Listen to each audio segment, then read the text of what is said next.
அதிகாரம் 21 அதிகாரம் முதல் சில வசனங்களை வாசிக்கலாம். 27 அதிகாரம் முதல் சில வசனம். ஈசாக்கு முதிர் வயதானதினால் அவன் கண்கள் இருளடைந்து பார்வையற்று போன போது அவன் தன் மூத்த குமாரனாகிய ஏசாவை அழைத்து, என் மகனே என்றான். அவன் இதோ இருக்கிறேன் என்றான். அப்பொழுது அவன், நான் முதிர் வயதானேன், என் மரணம் இந்த நாளில் என்று அறியேன். ஆகையால் நீ உன் ஆயுதங்களாகி உன் அம்பரா துணியையும் உன் கிள்ளையும் எடுத்துக்கொண்டு வனத்துக்கு போய் எனக்காக வேட்டையாடி அதை எனக்கு பிரியமாயிருக்கிற ருசியுள்ள பதார்த்தங்களாக சமைத்து நான் புசிக்கவும் நான் மரணனுடைய முன்னே என் ஆத்துமாவுடைய ஆசீர்வதிக்கவும் என்னிடத்தில் கொண்டு வா என்றான். இந்த வசனங்களிலிருந்து அந்த 27 அதிகாரத்திலிருந்து உங்களுக்கு கொடுக்க போற செய்தியின் தலைப்பு என்னவென்றால் The life of Jacob part 2. Jacob receiving the blessing.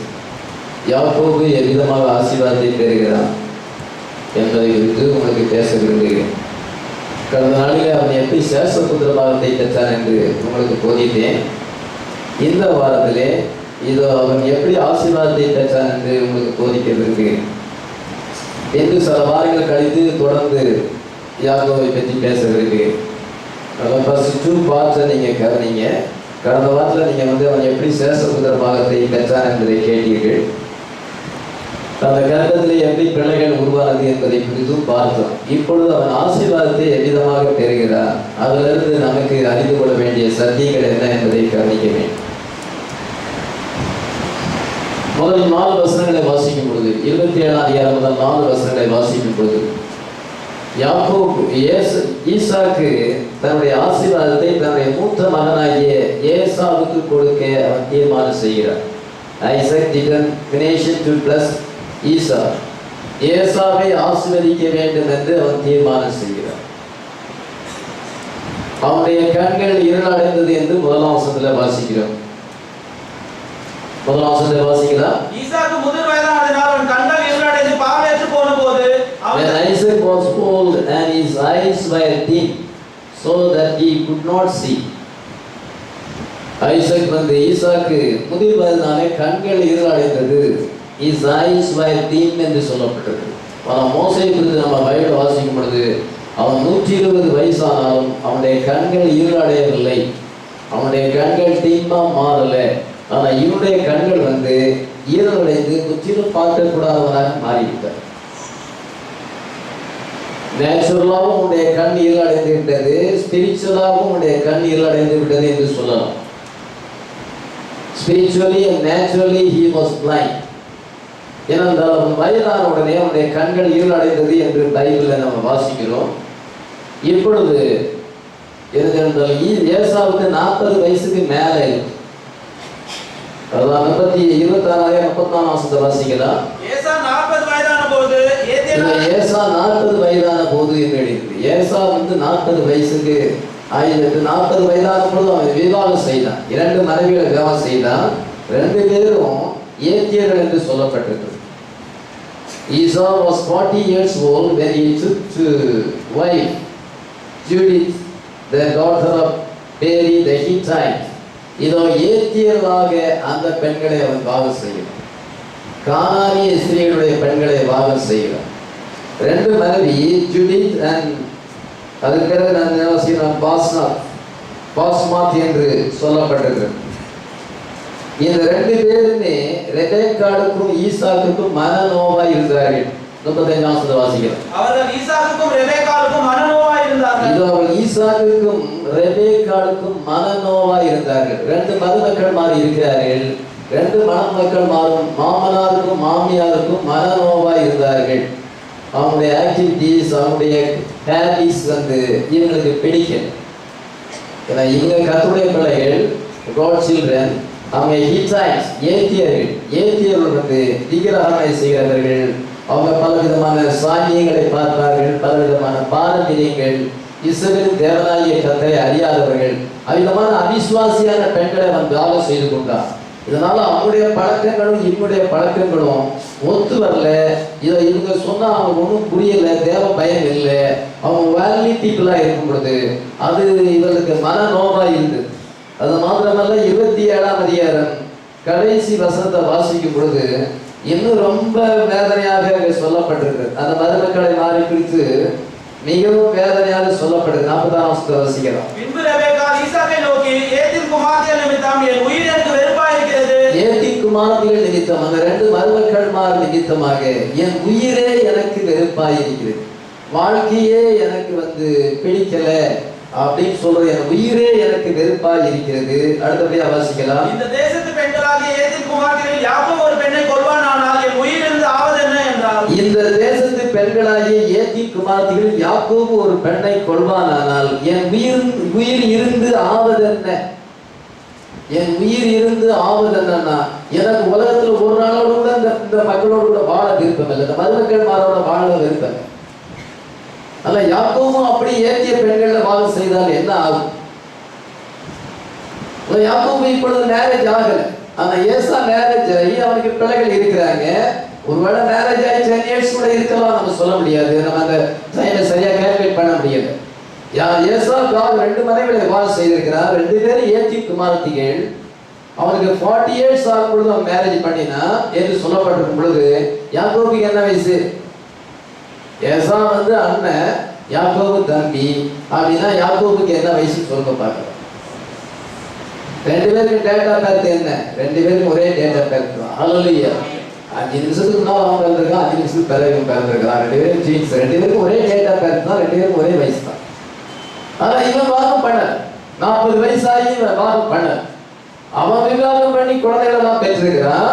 இவனுக்கும் 2 பேருக்கும் ஒரே வயசு தான், 2 பேரும் ஒரே நாள்ல பிறந்திருக்கிறாங்க, ரெட்டையர்கள், ட்வின்ஸ். ஆனா இவன் விவாதம் பண்ணல. ஏத்தி குமாரத்திகளில் பெண் எடுக்க யாக்கோபுக்கு விருப்பம் இல்லை, தாய் தகப்பனுக்கு அது விருப்பம் இல்லை. ஆனா ஏசாவோ தன்னுடைய இஷ்டப்படி போய் அவன் ஏத்தி குமாரத்திகளோடு கூட குமாரத்திகளை விவாகம் செய்தார். அவிசுவாசிய பாசல் விவாகம் செய்யலாமா? விவாகம் செய்யக்கூடாது. சாபத்து விசுவாசிகளை வாதம் செய்யலாமா? செய்யக்கூடாது. கர்த்தராகிய இயேசு கிறிஸ்து நாமத்தில் ஞானஸ்நானம் பெறாதவர்களை, தீர்க்கதரிசி செய்தியை விசுவாசிக்காதவர்களை வாதம் செய்யக்கூடாது. சூசிங் ஆஃப் தி பிரைட் என்ற செய்தியில பிரதர் பெண்ணா சொல்லியிருக்காங்க. முதலாவது அவன் தன் மனைவிக்கு ஒரு பெண்ணை தெரிந்து கொள்ள வேண்டும் என்றால் ஜெபிக்க வேண்டும் என்று சத்தியத்திலே இருக்கிற ஒரு பெண்ணை தான் விவாகம் செய்ய வேண்டும். அப்படியானால் ஒரு சாதனத்தில் இருக்கிற ஒரு பெண்ணை விவாகம் செய்ய வேண்டும் என்றால் அந்த பெண் முதலாவது சத்தியத்தை விசுவாசித்து இயேசு கிறிஸ்துவின் நாமத்தாலே ஞானஸ்நானம் பெற வேண்டும். இப்பொழுது விவாகம் செய்து கொள்ள போகிற பெண் நம்முடைய நம்ம சபையில சத்தியத்தை கேட்டு அந்த புது வருஷத்துல இயேசு கிறிஸ்து நாமத்தாலே அந்த சகோதரிக்கு ஞானஸ்நானம் கொடுத்துருக்கோம். அதனால அது கரெக்ட். இருந்தாலும் சத்தியத்திலே இருக்கிற ஒரு பெண்ணை விவாகம் செய்வது ரொம்ப நல்லது என்று அறிந்திருக்கிறோம். ஆமென். இதனால இந்த 2 பெண்களும் ஹிட்டைட் பெண்கள், சாபன மறுபடி வேற, அவங்க சத்தியம் வேற. அவங்க இங்க நம்முடைய சபையில ஒத்து வரணும்னா ரொம்ப கடினமான காரியம். குடும்ப வாழ்க்கைக்கு ஒத்து வர வேண்டும் என்றால் அது ஒரு கடினமான காரியம். இந்த 2 பேரும் மனநோவாய் இருந்தார்கள். உயிரே எனக்கு வெறுப்பாய் இருக்கிறது என்று சொல்லுகிற அளவுக்கு அவர் அவ்வளவு விதமாக அவர் வளர்த்தமாக ஜீவித்திருக்கிறார். இந்த மாதிரி ஒரு நிலையில இருக்கும் பொழுதுதான், இந்த மாதிரி ஒரு சிச்சுவேஷன்ல இருக்கும் பொழுது ஏசா விவாகமாகி குழந்தைகளை பெற்றிருக்கிறான். அவிசுவாசியான பெண்களை விவாகம் செய்திருக்கிறான். அங்கே வீட்டில சமாதானம் இல்லை, சந்தோஷம் இல்லை. இந்த பெண்களுடைய ஆக்டிவிட்டி சரியில்லை. இவங்க கர்த்தரை அறியாதவர்களா இருக்கிறார்கள், சத்தியத்தை அறியாதவர்கள் இருக்கிறார்கள். சத்தியத்துக்கு மேல வாஞ்சியும் இல்லை. ஜெபம் பண்ணுவதற்கோ பைபிள் படிக்கிறதுக்கோ விருப்பம் இல்லை, சபைக்கு வருவதற்கும் விருப்பம் இல்லை, சத்தியத்தை அறிந்து கொள்ள வேண்டும் என்ற எண்ணமும் அவளுக்கு இல்லை. இப்படியாப்பட்ட உலகப்பரமான பெண்களோடு நம்ம வாழ்க்கை சரிப்படுமா என்று இவன் இந்த மாதிரி போய் விவாதம் பண்ணிவிட்டானே என்று சொல்லி அவங்க அம்மா அப்பா வேதனைப்பட்டு கொண்டிருக்கிறார். இந்த மாதிரி நிலையில ஏசா தகப்பனுக்கு பிரியமானவனாக இருக்கிறார். ரெபேக்காள் யாக்கோபை நேசிக்கிறாள். அவனுக்கு வயசாகிவிட்டது, ஈசாக்குக்கு வயசாகிவிட்டது, தகப்பனாருக்கு வயசாகிவிட்டது, கண்கள் இருளடைந்து விட்டது. அவன் கண்கள் இருளடைந்து பார்வையற்றவனான போது, பார்வையற்றவன், totally blind. Eyes were dim so that he could not see. அவனால பார்க்க முடியவில்லை. அவனுடைய மூத்த குமாரனை அழைத்து, ஏசாவை அழைத்து என்ன சொல்லுகிறான் என்றால், நீ போய் வேட்டையாடி கொண்டு வா. Take me some venison. எனக்கு கொஞ்சம் ஆகாரத்தை கொண்டு வா. ஒரு மானை வேட்டையாடி, உன்னுடைய அம்பை கொண்டு போய் ஒரு மானை வேட்டையாடி அந்த மான் கறியை சமைத்து, அல்லது வேற ஒரு மனவிலங்கை வேட்டையாடி அதை சமைத்து எனக்கு கொண்டு வா. நான் அதை புசித்து என் ஆத்துமா உன்னை ஆசீர்வதிக்க வேண்டுகிறேன் உன்னை விரும்புகிறேன் என்று சொல்லுகிறான். 4ஆம் வசனத்தை வாசிக்கலாம். அதை எனக்கு பிரியமாயிருக்கிற ருசியுள்ள பதார்த்தங்களாக சமைத்து நான் புசிக்கவும் நான் மகனோட முன்னே ஆத்மா உன்னை ஆசீர்வதிக்கவும் என்னிடத்தில் கொண்டு வா என்றான். That I may eat, that my soul may bless thee before I die. நான் மரிப்பதற்கு முன்னதாக என் ஆத்மா உன்னை ஆசீர்வதிக்க வேண்டும். நான் அதை புசித்து அதன் பின்பு நான் உன்னை ஆசீர்வதிக்கும்படியாக ருசியுள்ள பதார்த்தமாக நீ சமைத்து கொண்டு வா என்று சொல்லுகிறான். வயசானவங்களுக்கு நல்லா சாப்பிடணும்னு இருப்பேன்.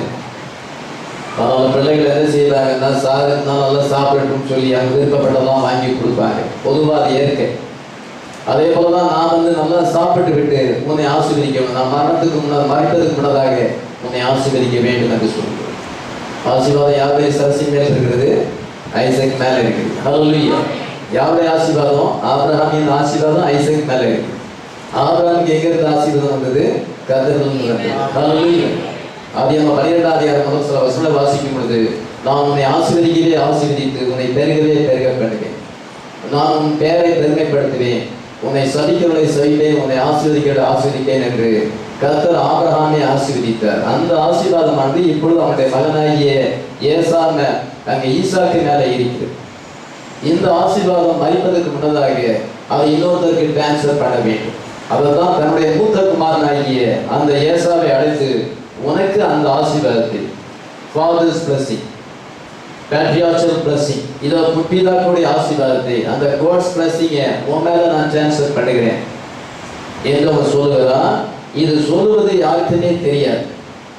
யாக்கோபுக்கு தெரியாது, ரெபேக்காளுக்கு தெரியாது. ரகசியமா கூடாரத்துல அவன் பேசிக் கொண்டிருக்கிறான். ஒருத்தரை ட்ரஸ்ட் பண்ணல. ஈசாக்கு ரெபேக்காள் மேல நம்பிக்கை இல்லை, ரெபேக்காளுக்கு ஈசாக்கு மேல நம்பிக்கை இல்லை, யாக்கோபுக்கு ஈசாக்கு ஏசா மேல நம்பிக்கை இல்லை, அண்ணனுக்கு தம்பி மேல நம்பிக்கை இல்லை. இதுதான் ஒரு ப்ராப்பர்ட் ஃபேமிலி. தீர்க்கதரிசியுடைய செய்தி, தீர்க்கதரிசியுடைய குடும்பம் இது. தீர்க்கதரிசி மெசேஜில் இருக்கிற ஃபர்ஸ்ட் ஃபேமிலி இது. இந்த மெசேஜில் இருக்கிற ஃபர்ஸ்ட் ஃபேமிலி ஒருத்தர் ட்ரஸ்ட் பண்ண முடியலை. அப்போ எப்படி அந்த குடும்பம் இருக்குன்னு பாருங்க. அந்த மருமக்கள் மாத பார்த்தீங்கன்னா, அந்த மருமக்கள் மாத அவிசுவாசியான பெண்கள், சத்தியத்தை அறியாதவர்கள், இவன் போய் அவங்கள மேரேஜ் பண்ணிட்டான், அது அவங்களுக்கு மனநோவா இருக்கிறது. இந்த ஃபேமிலி கண்டிஷன் என்ன நிலையில இருக்குன்னு பாருங்க. எல்லாம் மெசேஜில் இருக்கிற ஃபேமிலி, வேற சத்தியத்தை அறியாத குடும்பம் இல்லை. மெசேஜில் இருக்கிற ஃபர்ஸ்ட் ஃபேமிலி இதுவிதமான பொசிஷன்ல இருக்கு. ஆனாலும் அவள் தேவனால் தெரிந்து கொள்ளப்பட்டவள். Hallelujah. Isaac was chosen by God, Rebecca was chosen by God. இது அவள் தேவனால் தெரிந்து கொள்ளப்பட்டவர்கள். அந்த பெண்கள் தேவனால் தெரிந்து கொள்ளப்படாதவர்கள். ஏசாவுக்குள்ள அந்த வித்து இல்லை, ஐசக் தேவனால் தெரிந்து கொள்ளப்பட்டார். Hallelujah. அவனுடைய குறைகள் இருக்கிறது, மிஸ்டேக்ஸ் இருக்கிறது, ஷார்ட்கமிங்ஸ் இருக்கிறது. இது அவங்ககிட்ட சில விதமான அந்த அங்கே குற்றங்கள் இருந்தாலும் கர்த்தர் எல்லாத்தையுமே சரி பண்ணிட்டார். ஹல்லேலூயா. ஒரு மனுஷனை தேவன் தெரிந்து கொண்டார். அவனோட குறைகள் இருக்கலாம், தவறுகள் இருக்கலாம். ஆனா கர்த்தர் என்ன செய்வார் என்றால் கொஞ்சம் கொஞ்சமா அதெல்லாம் அவனை விட்டு நீக்கி கடைசியா முற்றிலும் பரிசுத்தப்படுத்துவார். ஹல்லேலூயா. ஒரு மனுஷனை தேவன் தெரிந்து கொள்ளவில்லை என்றால் நல்லவன் போல இருக்கலாம், பசுத்தவன் போல இருக்கலாம், நாளடைவில் அவனுடைய பாவமானது வெளிப்பட்டு அது காலமானது அதை வெளிப்படுத்தும். நாளடைவில் அவன் பாதி என்று அவன் நிரூபித்து விடுவான். அந்த சகோதரி பக்தியாக இருக்கலாம், நாளடைவில் காலமானது என்ன செய்யும் என்றால் அவள் தேவனால் தெரிந்து கொள்ளப்படாதவள் என்பதை வெளிப்படுத்திவிடும். சபையிலே நிலைத்திருக்க முடியாது. ஆனா சிலர் பாதி மாதிரி தெரியலாம், ஆனா கடைசியா அவங்க சதியில பிடிச்சு விடுவாங்க. ஹல்லேலூயா. ஜேக்கப் அப்படிதான். ஏசா நல்லவன் போல தெரிந்தான், அவனுடைய கிரியைகள் பின்பு அவன் ஆகாதவன் என்று தள்ளப்பட்டான் என்று பைபிள்ல வாசிக்கும். இது மாதிரி அவனுடைய குறைகள் இருந்தது, ஆனா கர்த்தர் அவர்களை முற்றிலும் பரிசுத்தமாக்கினார். ஆமென். அதே போல நம்மை முற்றிலும் பரிசுத்தமாக்குறவர் அவர்தான். நம்முடைய குறைகளை நம்ம ரியலைஸ் பண்ண வேண்டும். இவனுடைய கண்கள் இருளடைந்தது, பார்வையற்று போனவனாய் இருந்தார். His eyes were dim so that he could not see. இப்பொழுது ஏசாவை அழைத்து உன்னை ஆசீர்வதிக்கிறேன் என்று சொல்லும் பொழுது அது எப்படி இருக்கிறது என்றால் it is completely against the word of God. அது முற்றிலும் தேவனுடைய வார்த்தைக்கு விரோதமாக இருக்கிறது. Good people, ரெபேக்காவும் ஐசாக்கும் நல்ல ஜனங்கள், love God, கர்த்தரை நேசிக்கிறார்கள். ஆனா இந்த நேரத்துல ஐசக் வந்து ஆசீர்வாதத்தை மூத்த மகனாகிய ஏசாவுக்கு கொடுக்க வேண்டும் என்று நினைக்கும் பொழுது, ராங் பர்சனுக்கு அந்த பிளஸிங்கை கொடுக்க நினைக்கும் பொழுது, is against the word of God. அது தேவனுடைய வார்த்தைக்கு விரோதமானது. Even though he knew God's will was toward Jacob, யாக்கோபுக்கு தான் தேவனுடைய சித்தம் இருக்கிறது என்று அவனுக்கு தெரிந்திருந்தும் அந்த பார்சியாலிட்டி, ஒரு மகனை விசேஷித்த வண்ணமாக நேசிப்பதினாலே, அவன் வந்து சில ஆகாரத்தை ருசியாக வாங்கி கொடுப்பதனாலே, அவனை நேசிப்பது நிமித்தமாக இப்பொழுது தேவனுடைய வார்த்தையை மீறி அவன் செயல்படுகிறான். ஹியூமனிஸ்டிக் இருக்கிறான். அதாவது மனுஷிய தன்மையின்படி தன்னை நேசிக்கிற மூத்த குமாரனுக்கு அவன் ஆசீர்வாதத்தை கொடுக்க வேண்டும் என்று நினைத்தான். அவன் வந்து ரெவலேஷனுடைய ரிலாண்ட்ல இல்லை. We are living in the realm of revelation. நாம் இன்னைக்கு வெளிப்பாட்டின்படி ஜீவிக்கிறோம். என்ன ஜீவிக்கிறோம்? மனுஷிய தன்மையின்படி ஜீவிக்கிறோம். நாம வெளிப்பாட்டின்படி ஜீவிக்கிறோம். பெண்ணாம் வந்து அவர் வந்து விஷன்ல ஜீவித்தார். அவருக்கு ஆண்டவர் விஷன் கொடுத்தார். நமக்கு விஷன் ஆண்டவர் தரல, நமக்கு வெளிப்பாட்டை தந்திருக்கிறார். ஆமென். நம்ம மாம்சத்தின்படி ஜீவிக்காதபடி வெளிப்பாட்டின்படி ஜீவிக்கிறோம். மாம்சத்தின்படி நடவாமல் ஆவியின்படி நடக்கிறோம். ஆமென். விசுவாசத்தினாலே நடக்கிறோம். இவனுக்கு இந்த நேரத்தில் என்னன்னா lack of faith, lack of anointing இருக்கிறத நான் வாசிக்கிறேன். அதனால்தான் நான் என்ன சொன்னேன் என்றால், அவனுடைய மாம்ச கண்கள் இருளடைந்தது மட்டுமல்ல, அவனுடைய ஆவிக்குரிய கண்களும் இருளடைந்திருக்கு. அவனுடைய ஆவிக்குரிய கண்கள் இருளடைந்தனாலே யாருக்கு ஆசீர்வாதத்தை கொடுக்க வேண்டும்? தேவனுடைய சித்தம் யார் மேல இருக்குது? ஜேக்கப் மேல இருக்குது. அல்லேலூயா. அவனுக்கு தெரியுமா? தெரியும். அப்படி அவனுக்கு யாக்கோபை பற்றி என்ன சொல்லப்பட்டிருக்கு தெரியும். அப்படி இருந்தும் மாம்சத்தின்படி அவன் மூத்த குமாரனை நேசிப்பதாலே ஏசாவுக்கு அந்த ஆசீர்வாதத்தை டிரான்ஸ்ஃபர் பண்ண வேண்டும் என்று நினைக்கிறான். ரெபேக்காளுக்கு தெரியக்கூடாது, ஜேக்கபுக்கு தெரியக்கூடாது என்பதற்காக அந்தரங்கமாக பேசுகிறான். எல்லாத்தையுமே ஓப்பனா தான் பேசும். அவன் என்ன செஞ்சிருக்க வேண்டும் என்றால், தன் மனைவி ரெபேக்காளை கூப்பிட்டு சொல்லியிருக்க வேண்டும், நம்ம வந்து வயசாகி போச்சு, எனக்கு ரொம்ப வயசாயிடுச்சு, கண்ணு தெரியல, சீக்கிரமா எந்த நாளில் எனக்கு மரணம் வரும் தெரியல, ஆனா என்னென்ன அந்த ஆசீர்வாதம் இருக்கிறது, இந்த ஆசீர்வாதத்தை யாருக்கு டிரான்ஸ்ஃபர் பண்ணணும்?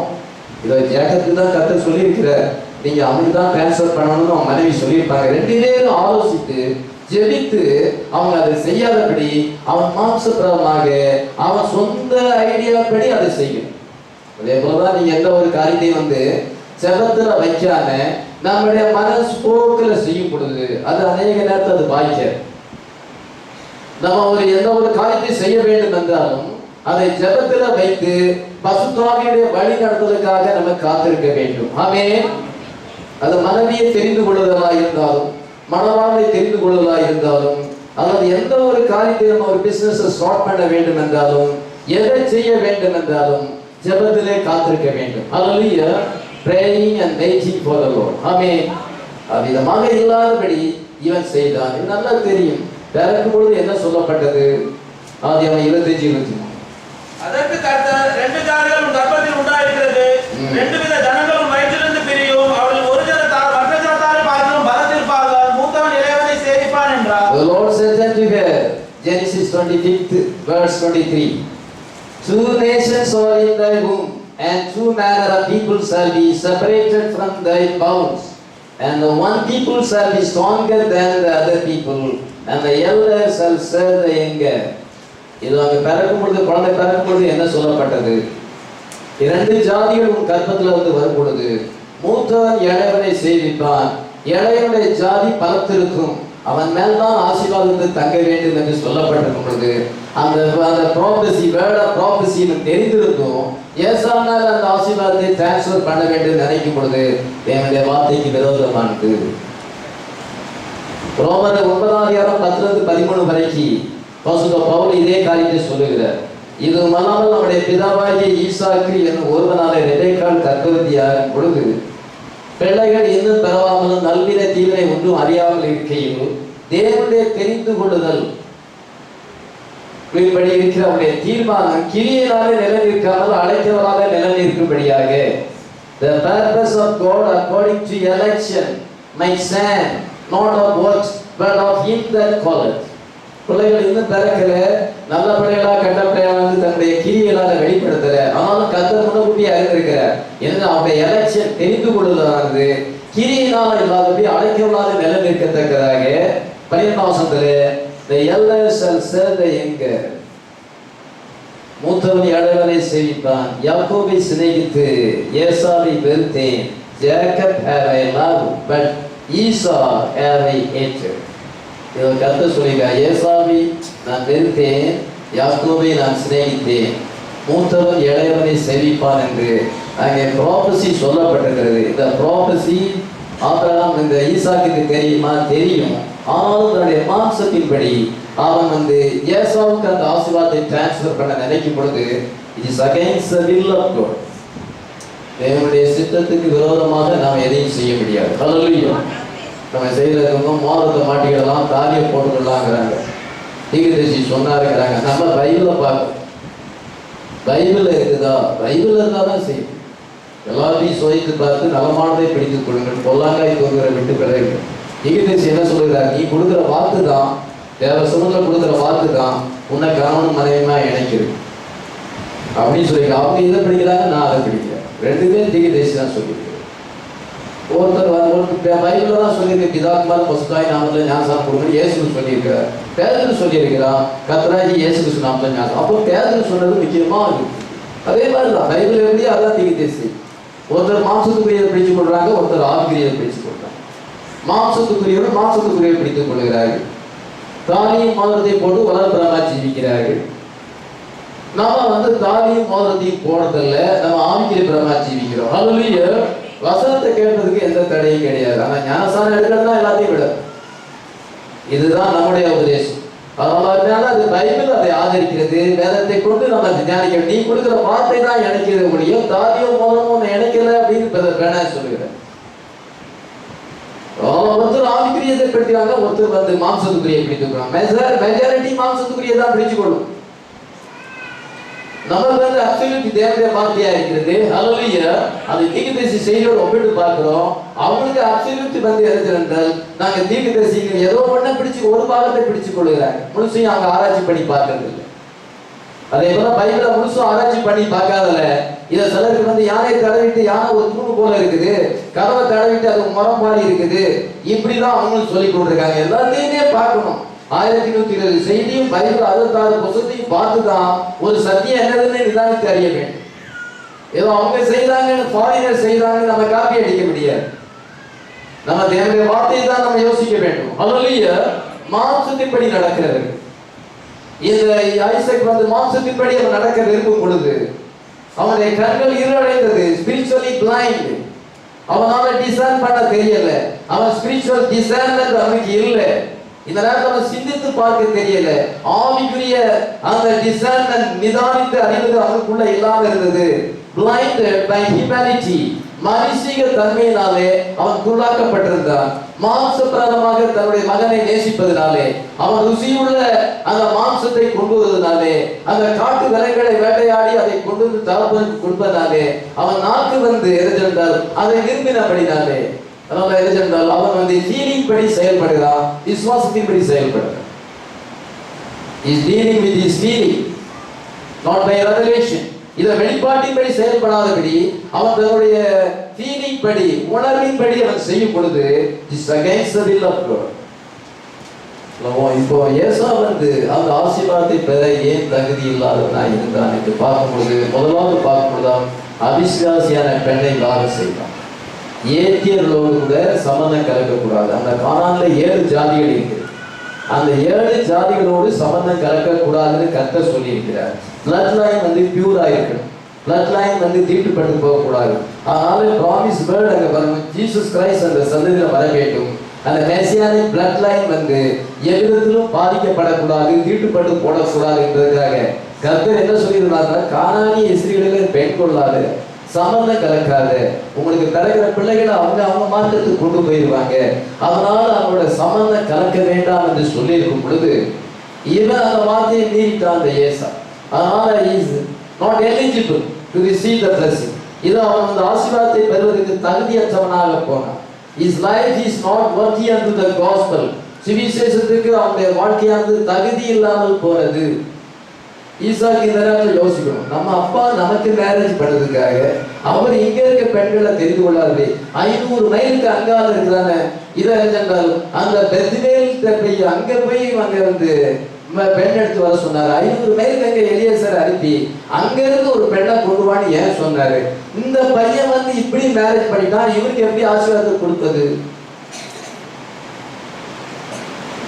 ரெபேக்கா எங்க இருந்து வந்திருக்கா? 500 மைலுக்கு அங்க இருந்து வந்திருக்கிறார். இங்க பக்கத்துல இருக்கிற பெண்கள் அவன் விவாகம் செய்யல. அவன் நம்ம தகப்பனார் அதிகமா செய்தார். இங்க இருக்கிற பெண்களை நீ எதுவும் தெரிந்து கொள்ளாத, எனக்கு நீ ஆணையிட்டு கொடு, நீ என்னுடைய தேசத்துக்கு போய் அங்கிருந்து ஒரு பெண்ணை கொண்டு வர வேண்டும், கர்த்தருடைய தூதனானவர் உனக்கு உதவி செய்வார் என்று சொல்லி இருக்கும் பொழுது அதையே இப்பொழுது அவன் சிந்திக்கல. அவன் சிந்தித்திருந்தால் அந்த ரெவலேஷன் அவனுக்கு இருக்கும் என்றால் அவன் ஏசாவுக்கு ஆசீர்வாதத்தை கொடுக்க நினைக்க மாட்டான். இரண்டாவதாக நாம பார்க்கும் பொழுது ஏசா சேஸ்திரபுத்திரமாகத்தை விற்று போட்டான். Esau sold his birthright to Jacob for a mess of pottage. இதான் கூழுக்காக அவன் சேஸ்திரபுத்திரமாகத்தை விற்று போட்டான். அற்பமான பாவ சந்தோஷத்துக்காக எனக்கு சத்தியம் வேண்டாம், நான் நரகத்துக்கே போறேன், நான் வந்து இதை நான் பாவத்துல சந்தோஷமா இருக்க விரும்புகிறேன், உலக சந்தோஷத்துல இருக்க விரும்புகிறேன் என்று சொல்லி அநேக ஆத்துமாக்கள் போய்விடதான் செய்யும். அது நமக்கு எச்சரிப்பா இருக்கிறது. ஆனால் எகிப்தில் உள்ள பொக்கிஷத்தை காட்டிலும் எகிப்தில் இருக்க பாவ சந்தோஷத்தை காட்டிலும் அந்த மோசே தேவனுடைய ஜனங்களோடு கூட தன்னை இணைத்துக் கொண்டு அந்த ஜனங்களோடு உபத்திரவப்படுவதை அவன் தெரிந்து கொண்டானே, இதை விட்டுட்டு அதை பிடிச்சானே.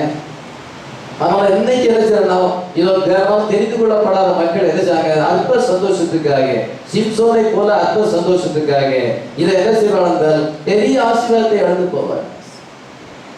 இவன் என்ன செய்தால் ஒரு போட்டேஜ், இதை என்ன அந்த கூழுக்காக for a mess of pottage. இதை ஜாக்கப் இதை ஈசா sold his birthright. அவன் அதை விற்று போட்டான். அப்படியாப்பட்டவனுக்கு ஆசீர்வாதத்தை கொடுக்க முடியுமா? birthright உடையவனுக்கு தான் blessing உண்டு. blessing birthright வந்து ஒன்றோடு வந்து இணைக்கப்பட்டிருக்கிறது. அதனால birthright இழந்தா blessing கிடையாது. birthright தான் எல்லா விதமான ஆசீர்வாதம் இருக்கிறது. கேனன்ல சுதந்திரமே கிடையாது. அப்படி இருக்கும் பொழுது இவனை எப்படி ஆசீர்வதிக்கிறார்? ஐசக் வந்து ஸ்பிரிச்சுவல் டிசைன்மென்ட் இல்லாதபடி செயல்படுகிறார். ஆனால் கர்த்தர் அதை வாய்க்க பண்ணவில்லை. According to the word, the Pranam சொல்கிறார், hearing, recognizing, acting on the word of God இந்த செய்தியில சொல்கிறார்.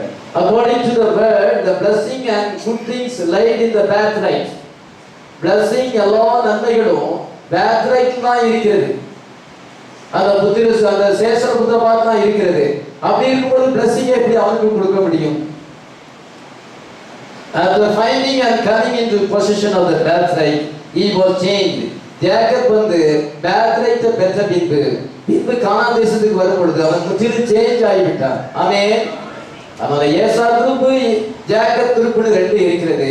ஒன்னு மாம்சத்துக்குரியவர்கள், இன்னொன்னு ஆவிக்குரியவர்கள். இந்த மெசேஜ் சர்க்கிள் தான் இருக்குது. ஒரே கர்ப்பத்துல ரெண்டு பேருக்கும் ஒரே டேட் ஆஃப் பர்த் தான், ரெண்டு பேருக்கும் ஒரே தாய் தகப்பன் தான், ரெண்டு பேரும் மெசேஜ் ஃபேமிலி தான் இருக்கிறாங்க. இந்த ஃப்ரேம் ஆஃப் மெசேஜ் சர்க்கிள்ல தான் இருக்கிறாங்க. ஆனா ஒருத்தர் கார்னல், ஒருத்தவங்க ஸ்பிரிச்சுவல். இன்னைக்கு நீங்க அதை டிசைன் பண்ணணும். உங்களுக்கு அதை டிசைன் பண்ண தெரியும். ஒரு பாஸ்டர் கார்னல், இன்னொரு பாஸ்டர் ஸ்பிரிச்சுவல். ஒருத்தர் மாம்சத்துக்குரிய, ஒரு ஆவிக்குரிய. ஒரு சபை மாம்சத்துக்குரிய சபை, ஒரு ஆவிக்குரிய சபை. பொதுவா ஆவிக்குரியவங்களை காட்டிலும் மாம்சத்துக்குரியவங்க தான் நிறைய இருப்பாங்க. இந்த சென்னையில அப்படிதான் இருக்கிறாங்க. நீங்க டிசைன் பண்ணலன்னா வஞ்சிக்கப்படுவீங்க. உங்களுக்கு ரெவலேஷன் இருந்தா அவன் மாம்சத்துக்குரியவனா ஆவிக்குரியவனான்னு பார்க்கும். இப்போ ஈசாக்கு அந்த டிசைன்மென்ட் இல்ல, கண் இருள் அடைந்து விட்டது. He was spiritually blinded. He could not discern who is the elected. யார் தேவனால் தெரிந்து கொள்ளப்பட்டவர்கள் என்பதை அவனால் டிசைன் பண்ண முடியவில்லை. ஏசா வந்து இப்படி அவன் சவாரி செய்திருக்கும் பொழுது is not eligible for the blessing. அவன் ஆசீர்வாதத்துக்கு தகுதியற்றவன். தேவன் அவனை வந்து தெரிந்து கொள்ளவில்லை. அப்படி இருக்கும் பொழுது எப்படி பிளஸிங் கொடுப்பது? அது அவனுடைய சொந்த விருப்பத்தின்படி செய்கிறான். என்ன சொல்றார் என்றால், டூ ட்ரீஸ் இருக்கிறது. ஏதேன் தோட்டத்துல ரெண்டு மரம் இருக்கிறது. ஒன்னு நன்மை தீமை அறிவித்து இருக்கிற விருட்சம், இன்னொன்னு ஜீவ விருட்சம். இந்த மரத்து கனியை சாப்பிட்டா மரணம், இந்த மரத்து கனியை சாப்பிட்டா ஜீவன். ரெண்டும் பக்கத்துல தான் இருக்கு. ஆதியாகமம் 2:9 வாசிக்கிறோம். அதே போல ஏசாவும் யாக்கோபும் ஒரே வீட்டுல தான் இருக்கிறாங்க. ஒன்னு வந்து ஆவிக்குரியவன், இன்னொன்னு மாம்சத்துக்குரியவன். அதே போலதான் நம்ம பைபிளை வாசிக்கும் பொழுது காயின் ஆபேலை பார்க்கும் பொழுது அவங்களும் ரெட்டையர்கள் தான். காயின் வந்து மாம்சத்துக்குரியவன், ஆபேல் ஆவிக்குரியவன். ஆமே. காயினுடைய பலியை தேவன் புறக்கணித்தார், ஆபேலுடைய பலியை தேவன் அங்கீகரித்தார். அவன் வெளிப்பாட்டின்படி பலியை கொண்டு வந்தார், இவன் மாம்சத்தின்படி கொண்டு வந்தார். கனினால பாவம் உண்டானதற்கு கொண்டு வந்தார். ஆனா ஆபேலோ வெளிப்பாட்டின்படி அது ரத்த சம்பந்தமான பாவம், தேவன் ரத்தத்தின் கீழ் தான் ஒரு பாதியை சந்திக்கிறார் என்ற அந்த ரெவலேஷன் இருந்தது. காயினுடைய பலியை பார்க்கிறோம், ஆபேலுடைய பலி மேன்மையான பலியா இருந்தது. ஒருவன் மாம்சத்துக்குரியவன், ஒருவன் வந்து ஆவிக்கிறார். கர்த்தர் ஒருவரை வெறுத்து இன்னொருத்தரை நேசிக்கிறார், ஒருத்தரை புறக்கணித்து இன்னொருத்தரை ஏற்றுக்கொள்ளுகிறார். ஹல்லேலூயா. ஏன் ஐசக் அந்த டிசர்ன்மென்ட் இல்லை? அவன் ஓல்ட் ஆகிவிட்டான், வயசாக இதை ஞானத்துல முதிர்ச்சி அடைய வேண்டும். ஆனால் இப்பொழுது அவனுக்கு ஞானம் குறைந்து போய்விட்டது, அவனுக்கு ரெவலேஷன் அவனுக்கு குறைந்து போய்விட்டது. சிலர் வந்து சர்ச்சைக்கு வந்து வருஷம் ஆக அறிவுல வளர்றாங்க. சிலர் வயசு ரொம்ப நாள் சர்ச்சைக்கு வந்தோடனே கேட்டு கேட்டு குளிச்சு போன மாதிரி வர வர டல்லா போறாங்க. ரெண்டு குரூப் இருக்கு. நீங்க உங்களே நிதானிச்சு பாருங்க. நான் என்னன்னாலே நிதானிச்சு பார்க்கும் பொழுது நான் குரோத் ஆகுறேன்னா, நரமுடி வரும் பொழுது ஞானம் அதிகமாகும். அதனால நரமுடி எதை குறிக்கிறது என்றால் ஞானத்தை குறிக்கிறது. நம்ம வயசாக ஆதியில வந்து வளரணும், தேவனை பற்றி அறிகிற அறிவிலும் நம்முடைய எக்ஸ்பீரியன்ஸ்லயும் நம்ம வளர வேண்டும். ஆனா வர வர வர மோசமா போச்சுன்னா என்ன அர்த்தம்? இந்த ஏசா மாதிரி தான். விக்டரி டே இந்த செய்தியில விதமாய் சொல்லுகிறார், church today with the baptism of the Holi Spirit. சபையானது பசுத்தாவியை பெற்றிருக்கிறது. with the promise of God's word to indicate it. இது தேவனுடைய வாக்குத்தத்தமான வார்த்தை அதை உறுதிப்படுத்துகிறது. அதுதான் வந்து சேஷபுத்திரபாவனாய் இருக்குது. He had a birthright. What a type of church today with the baptism of the Holy Ghost. பசுத்தாவியை பெற்றவர்கள் அங்க birthright பெற்றிருக்கிறார்கள். ஆமென். இதுவே நம்ம பசுத்தாவின் அபிஷேகத்தை விரும்புகிறோம், இதை நம்ம பசுத்தாவின் அபிஷேகத்தை பெற்றிருக்கிறோம். இன்னும் அதிகமான அனாயிட்டிங் நமக்கு தேவை. ஹல்லேலூயா. சர்ச் வேர்ல்ட், இந்த சபையானது உலகபரமான சபையானது ஏசாவுக்கு அடையாளமாய் இருக்கிறது. ஜேக்கப் வந்து ஆவிக்குரிய சபைக்கு அடையாளமாய் இருக்குது. சர்ச் வேர்ல்ட் என்ன பண்ணுகிறது என்றால், உலக சபைகள் என்ன பண்ணுகிறது என்றால், அந்த கூடுக்காக சேஷபுத்திர பாகத்தை வச்சுக்கோ. Church world today sold their birthright. Thank God we got it. Hallelujah. கர்த்தருக்கு நன்றி, நாம் அதை பெற்றிருக்கிறோம். ஆமென். உலக சபைகளை போல இல்லாதபடி நம்ம ஆவிக்குரியவர்களாய் இருக்கிறோம். ஆமென். நம்மை சுற்றி உலகபரமான சபைகள் இருக்கிறது, அதை பாருங்க எப்படி இருக்குன்னு பாருங்க. அந்த தென்னுவோச சபைகளை பாருங்க எப்படி இருக்குன்னு பாருங்க. Where the church, yes sir, நம்ம வந்து Jacob. Hallelujah. We got the baptism of the Holy Ghost. Hallelujah. We got the birthright. We are eligible for blessing. Hallelujah. நம்ம ஆசீர்வாதத்தை பெறுவதற்கு நம்ம தகுதியானவர்களாய் இருக்கிறோம். Isaac didn't trust Rebecca. இத ரெபெக்காளை நம்பவில்லை. அதனால ரெபெக்காளுக்கு தெரியாம சொல்லுகிறான், அவன் மனைவியை நம்ப வேண்டும். ரெண்டு பேரும் ஒருமனப்பட்டு ஜெபத்துல வைத்து ஆசீர்வாதத்தை இப்பொழுது கொடுக்க வேண்டிய நேரம். ஆசீர்வாதத்தை யாருக்கு கொடுக்க வேண்டும்? யாக்கோபுக்கு தான் கொடுக்க வேண்டும். கர்த்தர் அப்படிதான் சொல்லி இருக்கிறார் என்று அவர்கள் செய்ததற்கு பதிலாக ஒருத்தரை ஒருத்தர் நம்பாதபடி ரகசியமாக அவன் ஏசாவுல பேசுகிறார். ரெபெக்காள் அதை உற்று கேட்கிறார். ஹல்லேலூயா. என்ன தாபனமாக பேசிட்டு இருக்கிறாங்க? தாபனுடைய ஃபேவரட் சனோடு கூட ஏதோ பேசுறார், ரகசியம் பேசுறார். நீ ஒற்று கேட்டு விட்டாள். உடனே அவள் என்ன சொல்லுகிறாள்? யாக்கோபை கூப்பிட்டு, உன் தாபனார் விதமாக தன்னுடைய மூத்த குமாரத்தை பேசிட்டு இருந்தார், நீ வேட்டையாடி சமைச்சு கொண்டு வா, நான் உன்னை ஆசீர்வதிப்பேன் என்று சொல்லி இருக்கிறார். மகனே, நான் சொல்றது நீ கேளு. You are my favorite son. Hallelujah. நீ தான் எனக்கு பிரியமான மகன், உனக்கு தான் ப்ராபசி இருக்கிறது, நீ தான் ஆசீர்வாதத்தை பெற வேண்டும். நீ பிறப்பதற்கு முன்னதாக கர்த்தர் சொன்னார், தீர்க்கதரிசனமாய் சொன்னார், நீ உன்னதான் கர்த்தர் தெரிந்து கொண்டிருக்கிறார். எலெக்ஷன் உனக்கு தான் இருக்குது. He was non-elect. அவன் தேவனால் தெரிந்து கொள்ளப்படாதவன். ஆனா அப்பா வந்து அப்படி ஆசீர்வாதத்தை கொடுக்க போறாரு. இன்னைக்கு கண்டிப்பா ஆசீர்வாதத்தை கொடுத்துருப்பாரு. ஆனாலும் நான் ஒரு பிளான் சொல்லுகிறேன், நீ அந்த பிளானுக்கு நீ செவி கொடுக்க வேண்டும். 5ஆம் வசனத்துல இருந்து நம்ம வந்து அதை தொடர்ந்து 14ஆம் வசனம் வரைக்கும் வாசிக்கணும்.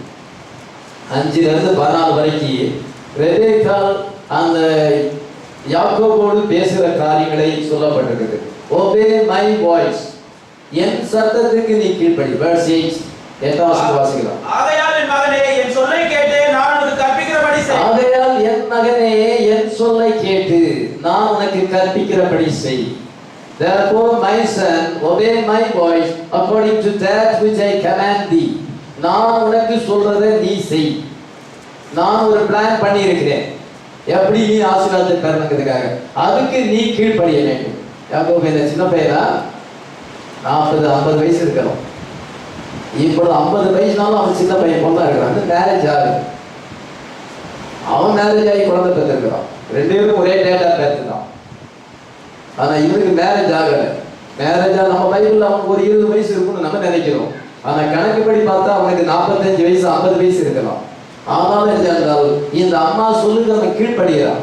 அம்மாவுக்கு ஃபேவரிட் சன்னா இருக்கிறான். சின்ன பையன் போல கீழ்ப்படுகிறான். நான் சொல்றதை நீ கேள். obey my voice.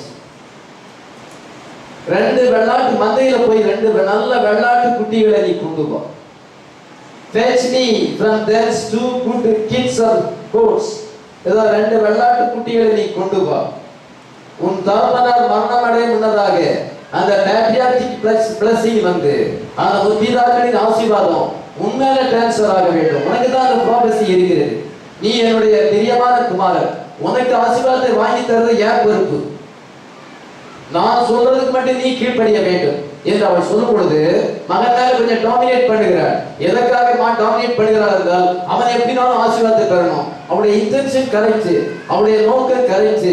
இது என்றால் அவனுக்கு ப்ராமிஸ் வேர்ட் இருக்கிறது கரெக்ட் தான். It is the will of God. அது கர்த்தருடைய சித்தம் தான். But the method is wrong. அவள் பெற்றுக்கொண்ட விதமானது தப்பாயிருக்கு. The motive is right but the way of getting it is wrong. இது என்றால் அந்த மோட்டிவ் கரெக்ட் தான். ஆனால் வந்து அதை பெற வேண்டிய விதமானது தவறாக இருந்தது. நீ என்ன செய்ய வேண்டும் என்றால் 2 ஆட்டுக்குட்டிகளை கொண்டு வா. நான் ருசியுள்ள பதார்த்தமாக அதை சமைத்து நீ வந்து தாப்பனாட்ட கொண்டு போய் நான் தான் ஏசான்னு சொல்லி ஆசீர்வாதத்தை வாங்கிட்டு வந்துரு. Plan of cheating. இதன் தாப்பனாரை சீட்டிங் இஸ் ஓன் ஹஸ்பண்ட். தன்னுடைய சொந்த கணவனை அவள் வந்து ஏமாற்றும்படியாக இந்த வேலையை செய்கிறார். அப்பொழுது யாக்கோபு என்ன சொல்லுகிறார், அவனுக்கு கொஞ்சம் தேர்ந்தவன் தான். எல்லாம் ரைட் தாமா, நீ சொல்லலாம் ரைட்டு தான், நீ சொல்லபடி நான் செய்கிறேன். ஆனா ஒரு ப்ராப்ளம் இருக்குது, ஒரு சிக்கல் இருக்கிறது. என்ன சிக்கல்? என்னுடைய மூத்த அண்ணா வந்து உடம்பெல்லாம் ரோமமா இருக்கிறது. இந்த கழுத்துலலாம் ரோமம் இருக்கு, கையிலலாம் ரோமம் இருக்குது. நான் வந்து என்ன smooth man, he was a hairy man, I am a smooth man என்று சொல்லுகிறார். அந்த வசனத்தை வாசிக்கலாம். அதாவது 10 அதற்கு யாக்கோபு என் தாயாகிய ரெபெக்காளை நோக்கி, என் சகோதரனாகிய ஏசா ரோமம் மிகுந்தவன், நான் ரோமம் இல்லாதவன். அவன் ரோமம் மிகுந்தவன், நான் வந்து ரோமம் இல்லாதவன். Esau, my son brother, is a hairy man, I am a smooth man. அவனுக்கு வந்து ஹேர்ஸ் நிறைய இருக்குது, எனக்கு வந்து ஸ்மூத்தா வளவளான்னு இருக்குது. அப்படி இருக்கும் பொழுது தாப்பனார் வந்து என்னை தடவி பார்த்துச்சு, நான் எத்தனை காணப்படுவேன் என்றால் அவர் ஆசீர்வதிக்கிறதால சாபத்தை போட்டுருவாரு. அடுத்த வசனத்தை வாசிக்கலாம். ஒருவேளை என் தகப்பன் என்னை தடவி பார்ப்பார், அப்பொழுது நான் அவருக்கு எத்தனை காணப்பட்டு என் மேல் ஆசீர்வாதத்தை அல்ல சாபத்தை வர பண்ணி கொள்வேனே என்று. இது அவர் என்னை தடவி பார்த்து விட்டு நான் ஸ்மூத்தா இருக்கிறது அவருக்கு தெரியும். அதனால I shall see him as a deceiver. நான் எத்தனை காணப்பட்டு and I shall bring a curse upon me and not a blessing. இது ஆசீர்வாதத்துக்கு பதிலாக எனக்கு சாபம் வருமே என்று அவிதமாய் சொல்லும் பொழுது அது உன் மேல வர சாபம் என் மேல வரட்டும், நான் அதுக்கெல்லாம் ஐடியா வச்சிருக்கேன், நீ போ, நான் சொல்றது உடனே செய் அப்படி ரெபெக்காள் வந்து எப்படி ஆயிரும் இன்னைக்கு ஆசீர்வாதத்தை யாக்கோபுக்கு வாங்கி கொடுத்துவிட வேண்டும் என்று ரொம்ப தீவிரமாக செயல்படுகிறதை நம்ம வாசிக்கிறோம். My son, obey my voice. And prophet and his wife totally different to each other. இத ஈசாக்கு தீர்க்கதரிசி, அவனுடைய மனைவி ரெபெக்கா, தேவனால் தெரிந்து கொள்ளப்பட்டவள் தான். 2 பேரும் ஒருவருக்கு ஒருவர் வித்தியாசமான கருத்துக்களை உடையவளாய் இருக்கிறார். கணவன் மனைவி வித்தியாசமான கருத்துக்களை உடையவளாய் இருக்கலாம். இந்த 2 பேரும் கலந்து ஆலோசித்து ஒரு மியூச்சுவல் அக்ரிமெண்ட்ல வரும். ஒரு காரியத்தை செய்யும் பொழுது மனைவி வேண்டாங்களா, இப்ப என்ன செய்யணும், அதை பிறகு கலந்து ஆலோசித்து அதனால நல்லது கெட்டதெல்லாம் யோசித்து பார்த்து 2 பேரும் ஒரு பொதுவா கன்க்ளூஷன் வரும் பொழுது அதுதான் நல்ல ஃபேமிலி. ஆனா இங்க 2 பேருமே வித்தியாசமா. யாக்கோபு என்ன செய்யறாங்க, ரெபேக்காள் யாக்கோபை ஆசீர்வதிக்க வேண்டும் நினைக்கிறாள். இதன் தகப்பன் ஈசாக்கு ஏசா ஆசீர்வாதத்தை பெறணும். 2 பேரும் டிஃபரெண்ட் கருத்தை உடையவர்களாக இருக்கிறார். 2 பேர் கலந்து ஆலோசித்து ஒரு மியூச்சுவல் அக்ரிமெண்ட்ல அவங்க வராதபடி இது அகிதமாக கருத்துடையவளாக இருக்கிறார். இந்த ஃபேமிலி எப்படி இது ராங், இது இப்படியாக இருக்கக்கூடாது. இருக்கிற கணவன் மாணவர்கள் ஃபேமிலி நடத்தும் பொழுது கணவன் மனைவி பேசிட்டு ஒரு பொதுவான அக்ரிமெண்ட்ல வரும் பொழுது நீங்க 2 பேரும் ஒருமனப்பட்டு ஒரு காரியத்தை செய்யும் பொழுது ஆசீர்வாதம் வரும். ஹல்லேலூயா. Isaac was relying on his own plan. ஈசாக்கு தன்னுடைய சொந்த தீர்மானத்தில் இருக்கிறார். Not have a spiritual discernment. அவனுக்கு ஆவிக்குரிய நிதானிப்பு அறிவு இல்லை. அதே சமயத்தில் ரெபேக்காளை பார்க்கும் பொழுது depending on her own ability to deceive her husband, தன்னுடைய சொந்த திறமையை சார்ந்திருக்கிறார். அவன் தன்னுடைய சொந்த பிளான்ல இருக்கிறான். இவள் ரெபேக்காள் தன்னுடைய சொந்த திறமையை சார்ந்திருக்கிறார். தன்னுடைய திறமையினாலே தன்னுடைய கணவனை வஞ்சிக்க வேண்டும், ஏமாற்ற வேண்டும், யாக்கோபு ஆசீர்வாதத்தை பெற வேண்டும் என்று நினைக்கிறார். அதனால சொந்த வழியிலே போவான். எனக்கு ஒரு கொள்கை இருக்கு, நான் எனக்கு கொள்கையில போக மாட்டேனா, காசு சொல்லலாம், நான் கீழ்படியணுமா, எனக்குன்னு ஒரு கொள்கை இருக்கு, போ உன் கொள்கையிலே போ. அவன் எனக்குன்னு ஒரு திறமை இருக்குது, நான் நினைச்சா அதை சாதிச்சிருவேன், எனக்கு கொஞ்சம் செல்வாக்கு இருக்குது, எனக்கு கொஞ்சம் திறமை இருக்குது, நான் அந்த காரியத்தை சாதிச்சு காமிக்கிறேன் அப்படின்னு சொல்லும்போது ரெபேக்கா. இது மாதிரி 2 பேரும் விதமா இருக்கும் பொழுது இதை ஏசாவும் என்ன செய்யறான் என்றால் அவன் வேட்டையாடி அங்க மனத்துக்கு போய்விட்டான். யாக்கோபு என்ன செய்யறான், அப்பா அம்மா சொல்றதுபடி கீழ்ப்படிஞ்சு அவனும் ஆட்டுக்குட்டியை கொண்டு வர போய்விட்டான். இதுல யாருக்காயிலும் பசுத்தாவின் வழி நடத்தல் இருக்கான்னு பாரு. ஈசாக்கு பசுத்தாயின் வழி நடத்தல் இல்லை, ரெபேக்காளுக்கு பசுத்தாயின் வழி நடத்தல் இல்லை. ஏசா வனத்துக்கு போகிறான், அவனுக்கு பசுத்தாயின் வரல. இவன் போய் ஆட்டுக்குட்டியை பிடிச்சிட்டு வரைக்கும் மந்தைக்கு போறான். 4 பேரும் 4 விதமா இருக்கிறாங்க. ஒருத்தருக்கும் leading of the Holy Ghost இல்லை. நம்ம எத்தனை பேர் பசுத்தாயின் வழி நடத்தல எதிர்பார்க்கிறோம்?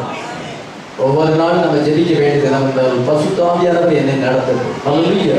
இயேசுவே, நான் இன்றைக்கு உம்முடைய வழி நடத்தலை காண வேண்டும். பசுத்தாவின் வழி நடத்தலை இந்த தரத்திலே காண வேண்டும். இந்த ஊழியத்திலே பசுத்தாவின் வழி நடத்தலை காண வேண்டும்.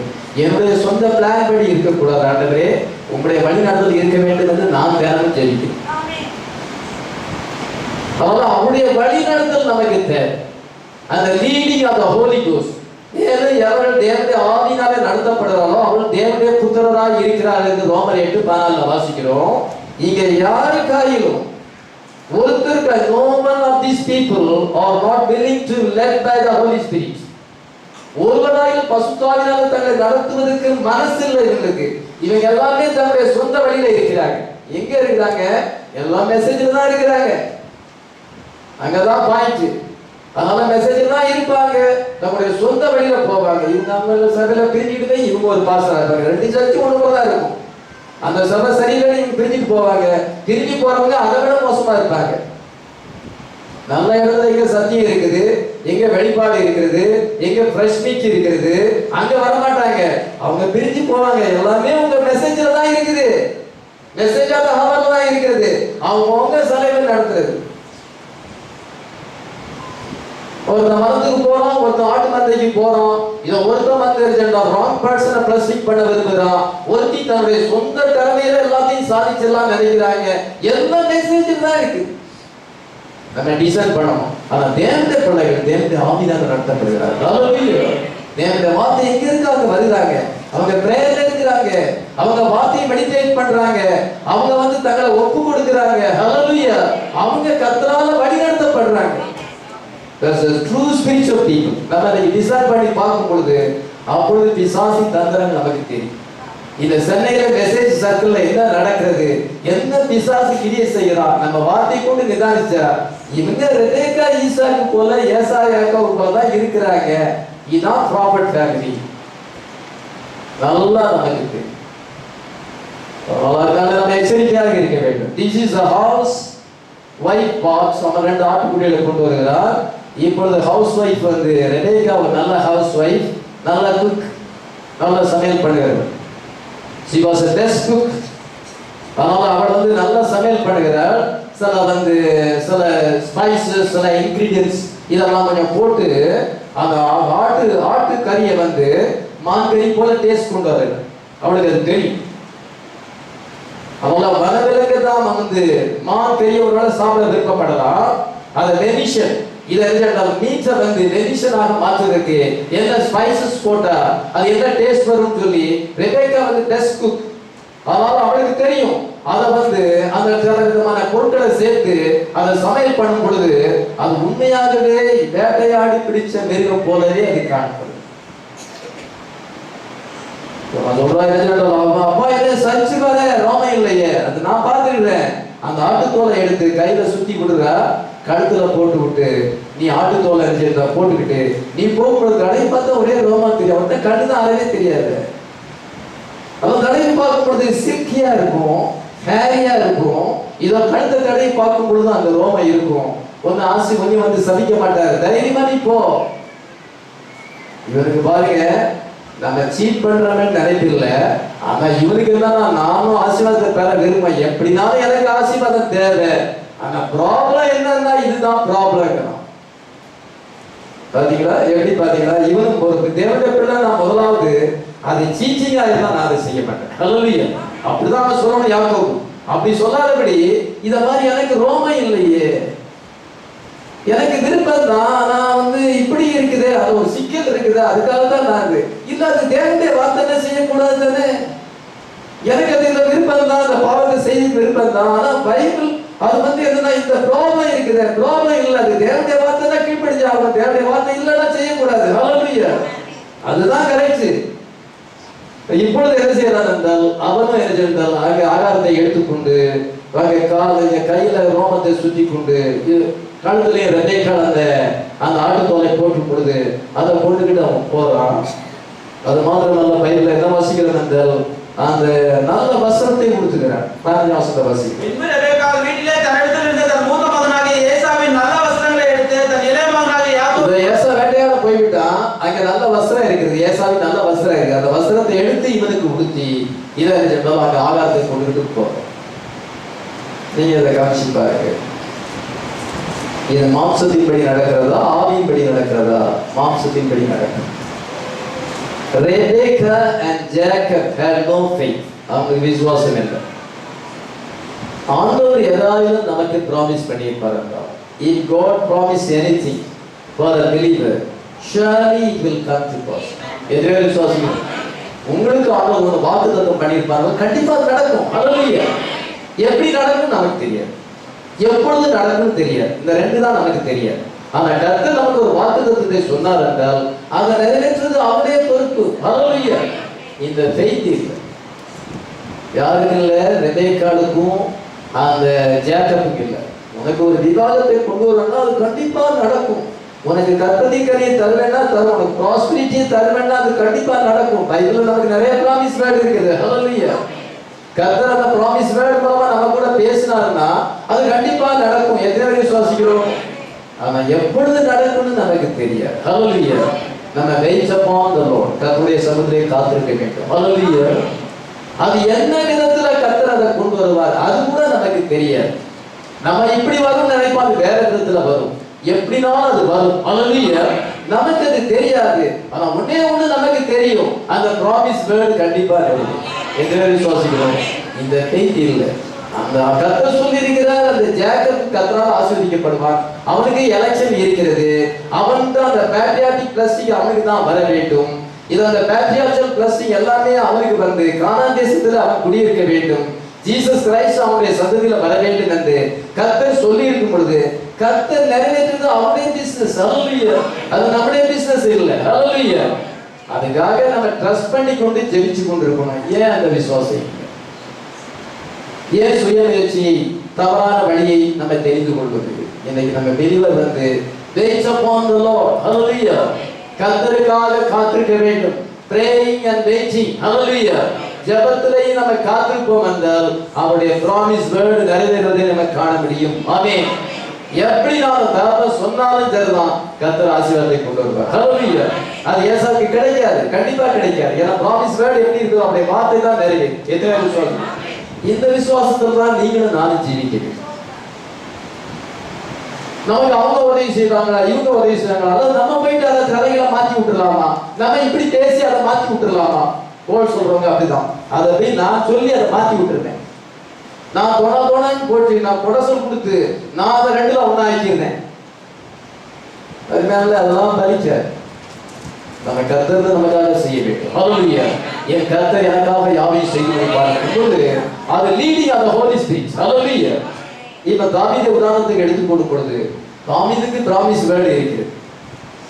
சாமுவேல் தீர்க்கதரிசி அந்த இளைஞரை அபிஷேகம் பண்ணி, இதோ இஸ்ரவேலின் மேல் உன்னை ராஜாவாக அபிஷேகம் பண்ணினேன். ஹல்லேலூயா. I anointed you king over Israel என்று அங்கே அபிஷேகத்தை அவன் தலை மேல ஊற்றும் பொழுது 1 சாமுவேல் 16:13 வாசிக்கும்.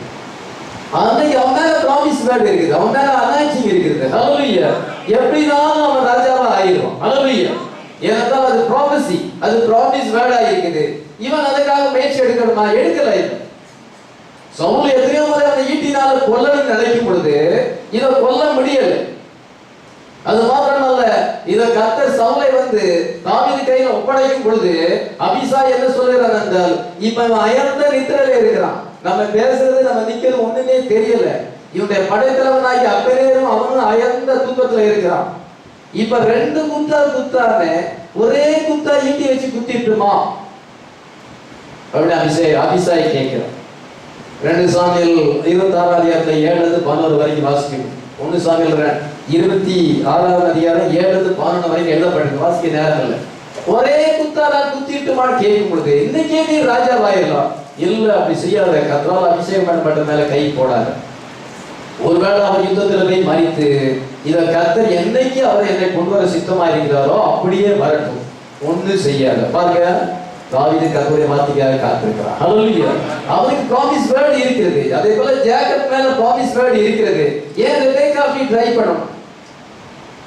ஏன் ஜேக்கப் போய் அப்படி ஆட்டுக்கோலா போட்டு கொண்டு தகப்பனால போய் நிக்கணும்? தேவையில்லை. கர்த்தர் எப்படினாலும் செய்வார். ஹல்லேலூயா. ப்ராமிஸ் வேர்ட் சொல்லப்பட்டிருக்கிறது. அந்த ஃபெய்த் தான் இங்க இருக்க கொடுப்பார். பாஸ்டர் நமக்கு உதவி செய்வாரா அல்லது மற்றவங்க நமக்கு உதவி செய்வாங்களா அப்படியே எதிர்பார்க்க கூடாது. கர்த்தர் நமக்கு உதவி. ஹல்லேலூயா. எல்லாமே அங்க இருந்து வரணும். ஹல்லேலூயா. ப்ராமிஸ் வேர்ட் தான் நம்ம பார்க்கணும். அது எந்த நேரத்துல வரும் நமக்கு தெரியாது. அந்த டைம் நமக்கு தெரியாது. எப்படி வரும் நமக்கு தெரியாது. அது நீங்க பைபிள்ல வாசிக்கும் பொழுது 1 சாமுவேல் 31 சவுல் யுத்தத்திலே மாண்டு போட்டார். கில்போவா மலையிலே வெட்டுண்டு விழுந்தார். 2 சாமுவேல் 2 என்ன வாசிக்கிறோம் என்றால், யூதா ஜனங்கள் வந்து அவரை ராஜாவாக அபிஷேகம் பண்ணினார்கள். 5 என்ன வாசிக்கிறோம் என்றால், மீதி இருக்கிற இஸ்ரவேல் கோத்திரத்தார் எல்லாரும் நீர் தான் எங்கள் மேல ராஜாவாக இருக்க வேண்டும் என்று அபிஷேகம் பண்ணும் பொழுது எல்லா 12 ட்ரைப்ஸுக்கும் அவன் ராஜாவாக மாறினார். எப்படி மாறினார்? கர்த்தர் கொண்டு வந்தார். ஹல்லேலூயா. அவருக்கு என்ன ப்ராமிஸ் பண்ணியிருக்கிறது? த்ரோன் ப்ராமிஸ் பண்ணியிருக்கிறது. ஹல்லேலூயா. சிங்காசனத்தை கர்த்தர் வாக்குத்தத்தம் பண்ணியிருக்கார். அவனா சொந்த முயற்சி எடுத்தாரா? ரெபேக்கா போல செய்தாரா? அல்லது அந்த ஜேக்கப் போல முயற்சி எடுத்தா? இல்ல.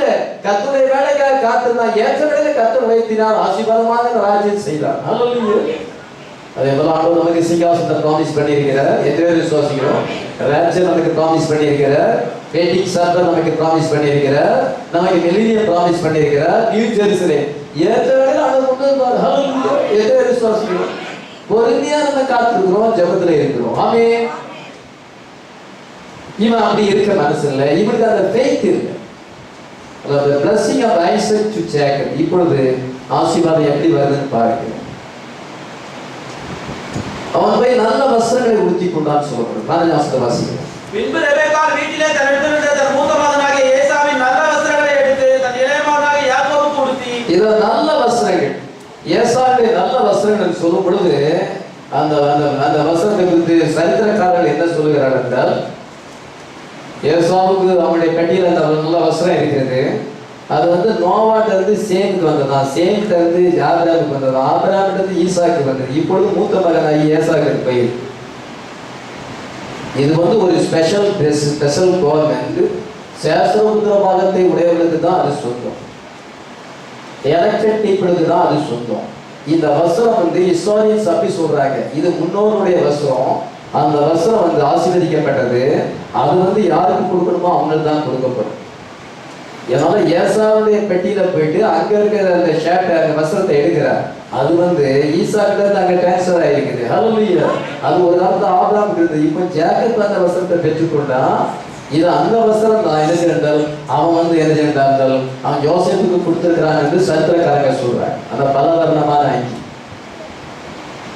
இந்த வஸ்திரம் ஒரு விசேஷித்த வஸ்திரம். இது வந்து பேப்டிசமான ஹோலி கோஸ்ட் குறிக்கிறது, மெசேஜ் ஆக குறிக்கிறது. ஹல்லேலூயா. எசாதுக்கு தகுதியானவன் கிடையாது. அவனுடைய பெட்டியில போயிட்டு அவன் ட்ரெஸ் எடுத்து அவன் அறையில போயிட்டு அந்த ட்ரெஸ்ஸை எடுத்துக்கொண்டு நல்ல வஸ்திரம் பைபிள்ல போடு. அந்த நல்ல வஸ்திரம் வந்து is only for the firstborn. ஏசாவின் நல்ல வஸ்திரம். Rebekah took goodly raiment of her eldest son Esau, which were with her in the house.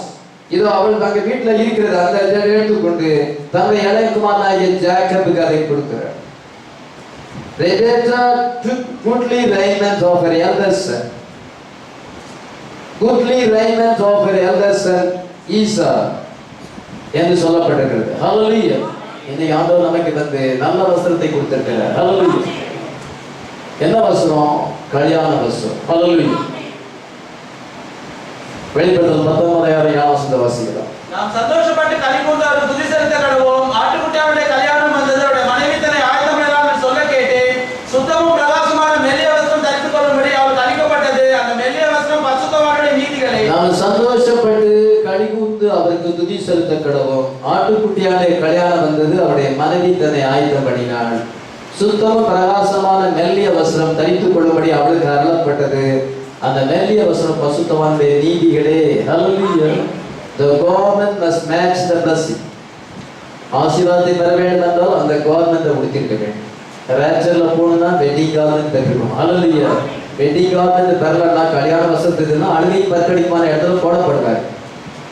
நம்ம எந்த கல்யாண வஸ்திரத்தை போட்டுக்கிறோம். The message of the hour. Baptism of the Holy Ghost. ஹல்லேலூயா. ஆண்டவர் தீர்க்கதரிசியை கொண்டு வந்தார். எதுக்காக கொண்டு வந்தார்?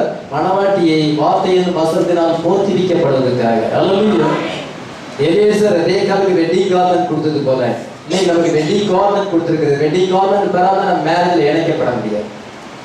சுத்தமும் பிரகாசமான மெல்லிய வஸ்திரம், fine linen, white and clean. Hallelujah. The righteousness of the saints. அது பரிசுத்தவான்களுடைய நீதியாக இருக்கிறது. ஆமென். அந்த வஸ்திரம் வந்து வாசனை வருகிறது. Aroma. The aroma of the garment. இது அந்த வஸ்திரத்திலிருந்து அந்த வாசனை வருகிறது. அந்த வாசனை என்ன வந்தால் rapturing grace. ஹல்லேலூயா. ஆண்டவர் நமக்கு rapturing grace தந்திருக்கிறார். ஹல்லேலூயா. கிருபையினாலே நம்ம எடுத்துக்கொள்ளப்படுவோம். ஆமென். நம்ம மெசேஜை பிலீவ் பண்ணி நம்மை தாழ்த்துகிறோம். பெருமை இல்லை, நம்மை தாழ்த்துகிறோம். நம்ம எவ்வளவு நம்ம தாழ்த்துகிறோமோ அவ்வளவு கிருபை நமக்கு கிடைக்கிறது. ஹல்லேலூயா. கர்த்தாவே, நீர் என்னை தெரிந்து கொள்வதற்கு நான் பாத்திரவானே அல்ல. நீர் எனக்கு இப்படி உண்மை வெளிப்படுத்தி இருக்கிறீர். எனக்கு இவ்வளவு விதமான ஆசீர்வாதத்தை தந்திருக்கிறீர். உமக்கு ஸ்தோத்திரம் ஆண்டவரே. ஹல்லேலூயா.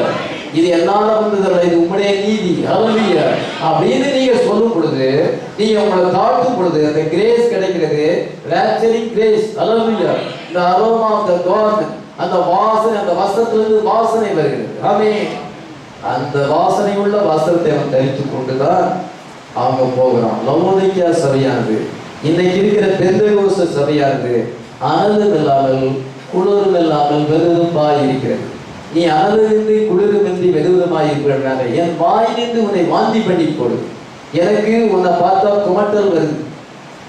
உன்னுடைய வஸ்திரத்திலிருந்து வருகிற வாசனை எனக்கு குமட்டல் வருது அப்படின்னு ஆண்டவர் சொல்லுகிறார். ஆனா நம்ம வந்து சுத்தமும் பிரகாசமான மெல்லிய வஸ்திரத்தை கருத்து கொண்டிருக்கிறோம். வாசனையை மோந்து பார்க்கிறார் ஆண்டவர். ஹல்லேலூயா. ஈசாக்கு மோந்து பார்க்கும் பொழுது அனாயிட்டிங் வந்துச்சு. அவங்க வஸ்திரத்தை ஆண்டவருக்கு தந்திருக்கிறார். வேட் ஆஃப் தி ஹவர்ல கிரேஸ் இருக்கிறது. ஹல்லேலூயா. பெருமை இல்லை, கிரேஸ் இருக்கிறது. தலக்கணம் வந்து தன்னிஷ்டம் போல போறவங்க இருக்கிறாங்க. ஆனா நமக்கு வந்து இந்த மெசேஜ் நம்மை தாழ்த்து செய்கிறது. நம்ம தகுதி இல்லாத நமக்கு unmerited grace நமக்கு தந்திருக்கிறார். ஹல்லேலூயா. ஏன்டா இந்த கிருபை இத பெறதுக்கு எந்த மெரிட்டும் இல்லை. கிரேஸ். ஹல்லேலூயா. Amazing grace. ஹல்லேலூயா. அப்படிங்கும் பொழுது அரோமா வீசுகிறது. இதோ நம்முடைய வஸ்திரத்திலிருந்து வாசனை வீசுகிறது. கர்த்தர் அதை முகர்ந்து பார்த்து நம்ம மேல் ஆசீர்வாதத்தை கிராண்ட் பண்ணுகிறார். ஹல்லேலூயா. ஆனால் லவோதிக்கா சபையானது அது வஸ்திரத்தை உடுத்தி இருக்கிறது, அது கந்தரான வஸ்திரத்தை உடுத்தி இருக்கிறது. பைபிள் சொல்லப்படும் நேக்கடாய் இருக்கிறார் என்று சொல்லப்பட்டது. நீ பாக்கியப்படவும் பரிதவிக்கப்படவும் குருடனும் நிர்வாணியுமாய் இருக்கிறதை அறியாமல் நான் ஐஸ்வர்ய சமணன் என்றும் நான் திரவிய சமணன் என்றும் எனக்கு ஒரு குறைவில்லை என்று சொல்லுகிறாய். நீ ஐஸ்வர்யவானாகும்படி உனக்கு நான் நெருப்பிட புடமிடப்பட்ட பொன்னை தருகிறேன். உன் நிர்வாணமாகி அவலட்சணம் தோன்றாதபடிக்கு என்னிடத்திலே வெண் வஸ்திரங்களை வாங்கிக்கொள். நீ அழுக்கான வஸ்திரத்தை உடுத்திக் கொண்டிருக்கிறாய், கந்தலான வஸ்திரத்தை உடுத்திக் கொண்டிருக்கிறாய். அதுல வரை துர்நாற்றம் வந்து எனக்கு குமட்டலை ஏற்படுத்துகிறது. நான் உன்னை வாங்கி பண்ணி போடுவேன்னு சொல்லு.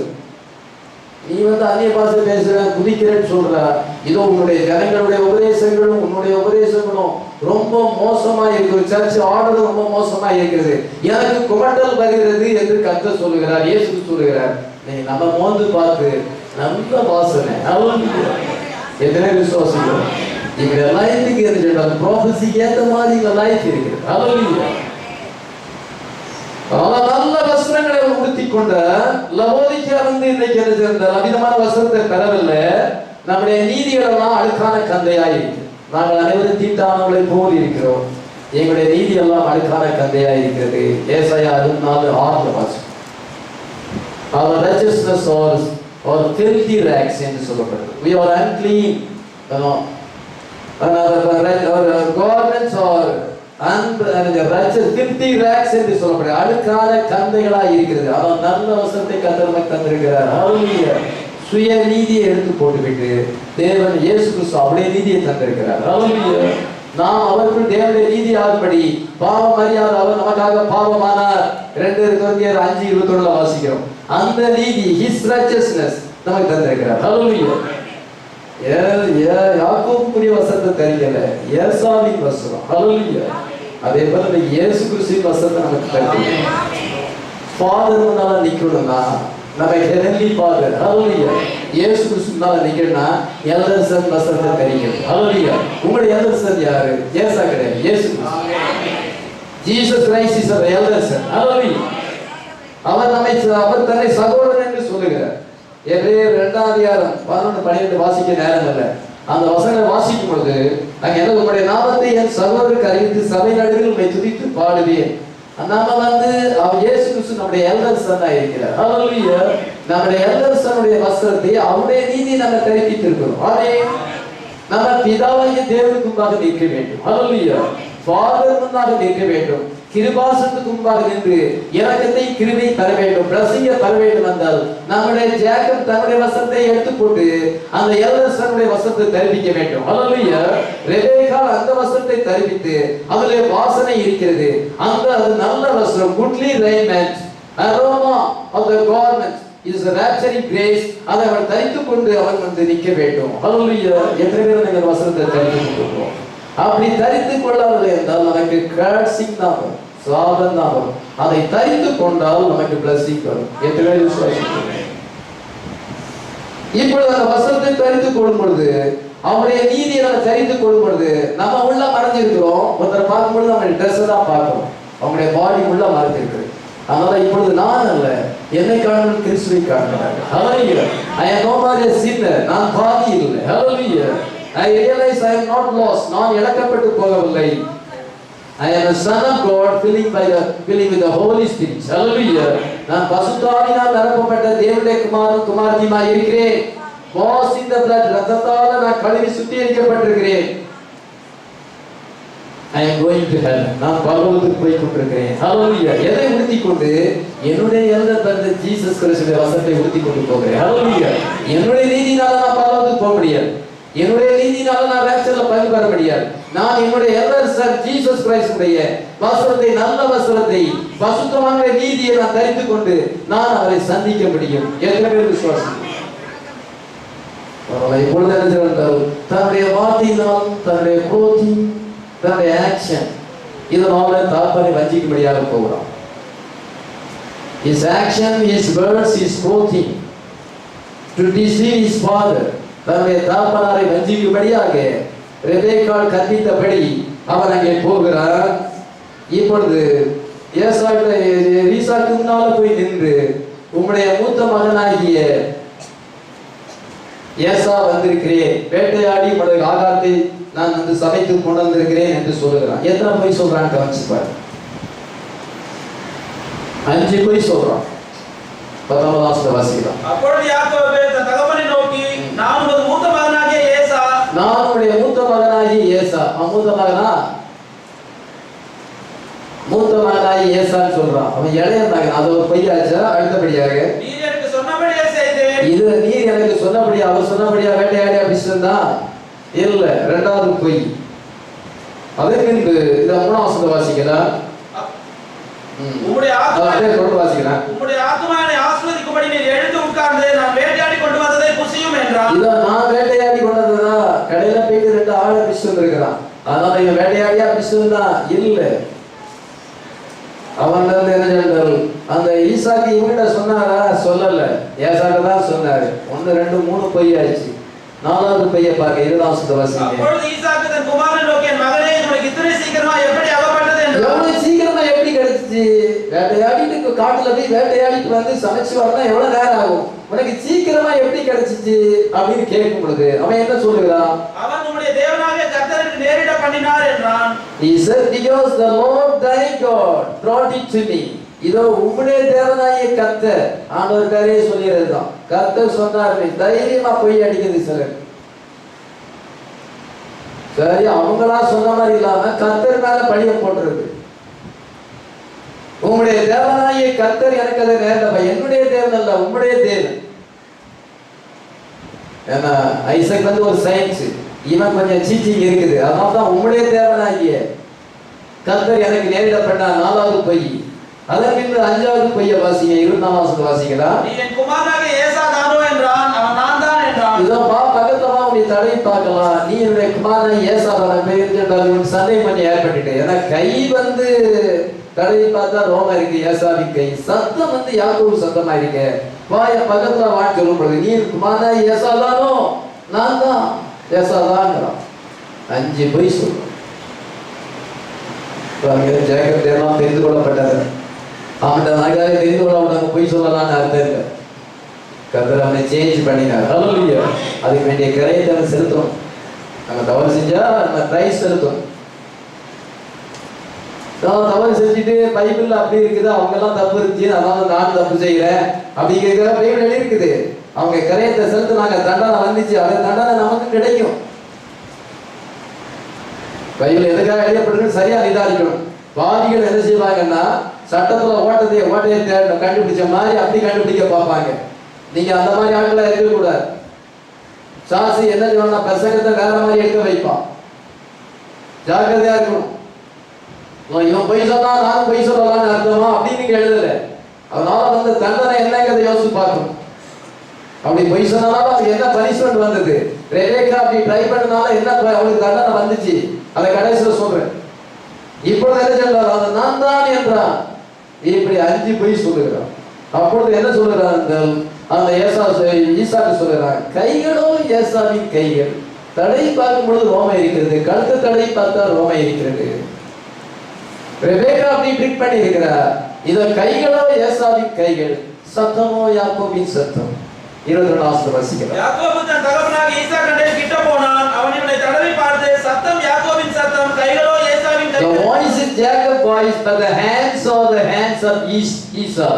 இதெல்லாம் அந்த ஹேண்ட்ஸ் வந்து ஏசாவு சத்தம் இருக்குது, இப்படி இருக்குது அப்படின்னு சொல்லி என்ன செஞ்சால் அதெல்லாம் சாப்பிட்டான். நல்லா சாப்பிட்டான். ரெபேக்கா வந்து ரொம்ப குட் குக்.